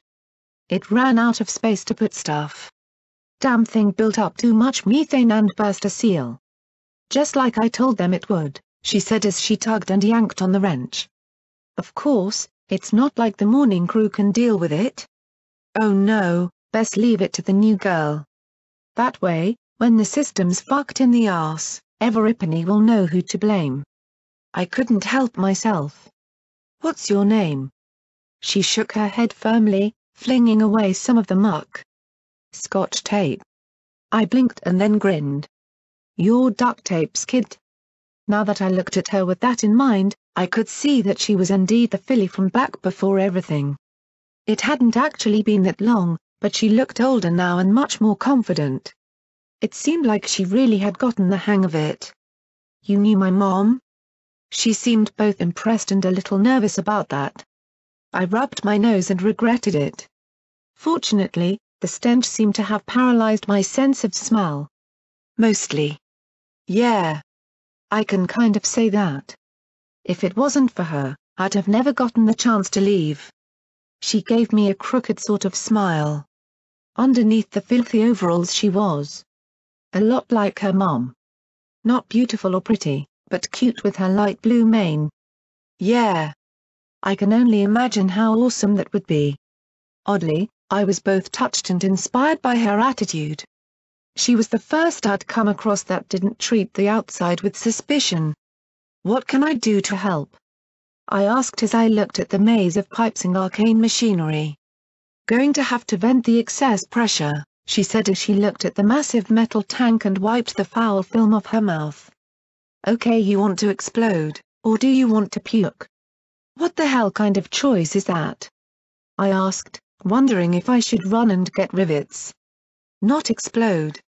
Open the valve marked purge and say goodbye to your lunch, she said grimly as she pointed at a large, open-ended pipe at the base of the tank. She hopped down to one side, and I stood on the other. Together, we struggled, and then there was a pop and a hiss and black foamy water began to spray out. The reek was so intense that I doubled over and gagged, puking into the sludge spraying out around our hooves. Yeah. Nothing like bio-waste and digestion talismans, she said as the flow continued for several minutes. Then she rapidly wrenched shut the valve. The flow cut off, the knee-deep fluid dropping as it spread out in a nasty tide of goo. The filly slogged through and turned on the vents to full blast. Okay. Now we probably won't blow up. Probably. Lots of methane coming from these digestion vats, though, and best not stand in it too long. She gave me an insolent grin. Though when the smell hits the living quarters, you know morning shift will finally be down here to do their damned jobs and not leave it up to the new girl. You got a hell of a way to get help, I said, spitting out a chunk. She gave me a friendly grin back. The first I'd received in days. Serves 'em right for dumping me down here while they have fun upstairs, and being bottom of the pile means they can't bust me any lower. Dark lumps appeared on the floor. The sludge slowly receded and my mane began to itch. Badly. What is that? I asked as I lifted one lump with my hooves and stared at a broken half of a skull. Oh no no no no rivets, what have you done? The lumps were the bones of ponies. Dozens and dozens of recently killed ponies. The mayor looked at what I held with a shiver of disgust. Yeah, I guess they thought the recyclers would be up to it. I guess the old grey mare was a little pissed with that security what's-her-name told her to dump them outside. It's been blowing seals and filters for days though. Sending one body through is no big deal, but dozens? Forget about it. For the last 3 days, Stable 99 have been gorging themselves on disease-infested food. My legs went weak as I slumped against the wall of the tank. Have you been eating the food above? Me? No time. Rivets dumped evening and night shift on me. I haven't even seen my bed since the liberation happened, she said sourly. Been eating old boxed shit. Why? She saw my face, and concern bloomed in her eyes. It made sense. Likes like. None of my friends or I fit in. This filly wasn't infected. We were being driven off and isolated. I gave her a tired smile. Listen. You want to do the stable a favor? My friends and I are going to be heading out soon. Really soon. There's a place called Megamart that's got tons of stuff the stable needs, and Rivets will need a maintenance mare to get it. Want to come along? It'll get you out of cleanup. She looked at me skeptically. Are you serious? Outside? Like, outside? I'm serious, I said with complete sincerity. Get anything you need and meet me at the stable door. You have 10 minutes. Don't eat anything. Nothing. Do you hear me? She stared in shock, then nodded. 100 raiders had devastated a corner of Hoofington. What would almost 4 times their number do? I'd almost reached the stairs up to the next level when a grey blur slammed into me. My muck-slick tide sent me sliding several feet to hit the wall, fortunately not very hard. I looked up to see Rivets glaring down at me in the dim light. The other maintenance ponies behind her gripped wrenches and hammers. And they were looking at me like I was the leak. So. You not only think you know this stable better than me, now you think you can do my fucking job? She hissed softly. Or maybe. You're down here trying to make work for me. Is that it?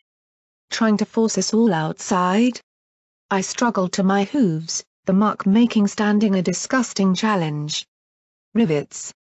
You put the raiders in the recycling. I said, I'm sorry? When did you become the Overmer, again? I stared at her in shock as she snarled. We've put ponies in there for years. Nothing happens. My eyes widened with horror. Rivets. You've exposed Everipany here to the disease. There is no disease. She shouted. This is just you trying to drag us out of our home and into the wasteland. To starve. To die. She spat in my face. That's what I think of your disease. I've made sure Everipany's well fed and safe, and none of us are sick. We're fine. No. You aren't. You aren't, and you're getting worse by the minute. Rivets, I've seen the raiders outside. You need.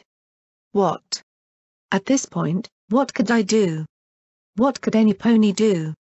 Need. What? She suddenly broke into peals of giggles. Trade? You think we want to fucking trade? We have everything we want right here. We don't need to trade with the outside. We don't need anything from them. And we don't need you. I felt a chill wash through me from horn to hoof. Rivets. But what could I say? She'd placed her faith completely and utterly in her work and the stable's systems. Get out. You've broken enough things here. Now get out before you kill us all, she snarled as she walked past, laughing that mad giggle that rose higher and higher. I stopped only long enough to shower the majority of the gunk off myself before I returned to my quarters. Everipany, get your stuff together. We need to get going, now, I said softly. P-21 met my eyes. That thing we were afraid of? It happened. Horror blossomed on his face. It's infected? The whole food supply. They've been exposed to it for days. 3 square meals a day. Anguish bloomed on his face as he pressed it to the floor as he grit his teeth in pain. We failed, he muttered. We failed, that doesn't matter anymore. In a few more days the rest of the stable would turn on us. We're leaving. I met a filly who probably isn't infected. The only one who acts normal. But we can't just leave them like this, Glory said in shock. They'll leave the stable and, I know, Glory. They might not be as deadly without the Overmer or Daisy leading them, but they'd learn, and fast. I'd been talking about guns at Megamart. I knew Rivets would eventually get the same idea. We're going to sabotage the stable door. The Overmer once disabled it. We can disable it for good. The others stared at me in horror. Glory said in a near whisper, Blackjack, it'll be like Stable 90. Eventually, they'd stop eating the chips and start eating meat each other. It's the only way to protect the wasteland from the stable, I said softly, appreciating the irony. Here I'd thought we'd have to do the opposite. Get your things.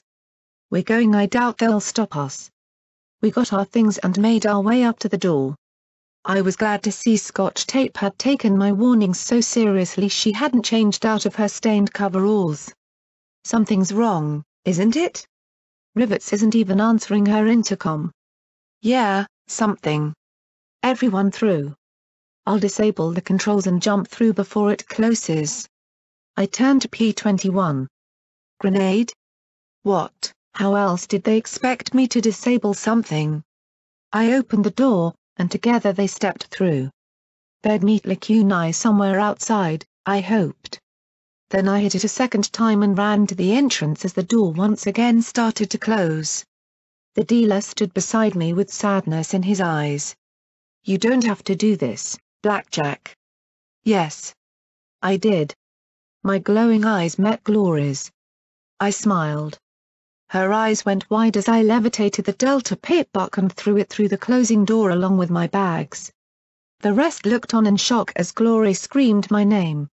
Then the door closed in my face, the dealer fading away with a sad sigh. I set the grenade and blew the controls. It wasn't enough. I wasn't sure if Rivets would be able to repair the damaged controls or not. I didn't know if, centuries from now, Somepony might open the stable and be infected with the radar disease.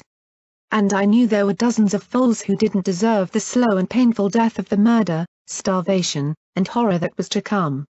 Nobody here deserved what they were about to get. Except me. There was only one way to save Stable 99. That way came with a price I had to pay. I made my way up the secret passage to the Overmare's quarters and carefully locked the door. Then I accessed her terminal, still logged in from days before. Ventilation control. Activate all air talismans, warning, compromised air purification talisman detected. Do you wish to proceed? Why, security head concur with password, Blackjack. Maintenance head concur with password, endurance. All air talismans activated. The vents began to blow, and within seconds I smelled it. It was a strange scent like pineapple and pepper, and at once my eyes started to water. I heard yelling from the atrium below as I stepped in front of the window and looked out at the greenish-yellow haze that started to fill the room. Ponies started racing about. Their screams built higher and higher as they realized the very air of the stable was becoming toxic. The office being the highest room, I supposed I would be the last one to die. Fitting. I knew exactly what Buttercup had felt as she stood there watching her stable die over a hooful of weeks. This would be over in minutes. I saw two foals and a filly stagger and fall prone as the tears ran down my face. Males who'd experienced just a few brief gasps of freedom now lay where they fell, scratching and clawing at their eyes as they gasped at the poisoned air. Rivet staggered out of the cafeteria and looked up at me, the betrayal etched in her rugged face. Fresh bite marks on her forelegs. There was no forgiveness for this. No atonement. Midnight staggered out onto the atrium balcony, her eyes already starting to yellow as they stared at me in rage, even as she slumped against the metal rail, fighting to breathe as the poison gas built. Nobody would ever set foot in Stable 99 again. A minute more, and it'd be over. My eyes watered and my lungs burned. Suddenly, there was a purple flash behind me, and I heard the goddess's voice as clear as day. We had a deal, Blackjack. No no no no no. I screamed as she wrapped her hooves around me. I blasted her purple hide with magic bullets. Blackjack. You murderer. Midnight screamed as I was stolen away in a purple flash. The word echoed endlessly in my mind. The only death I couldn't give was to the only pony who deserved it. Myself. Footnote, level up. Perk added, intensive training, your recent experiences have granted you a +1 to your endurance. Quest perk added, the power of friendship, when fighting alongside your companions, you receive an additional +5 DT and +10% damage inflicted. Huge thanks, and hugs, to Catman for creating Foe, Huge thanks to Heinz and Bronode for making this decent to read, and huge thanks to readers who leave tons of feedbacks for me to nom on.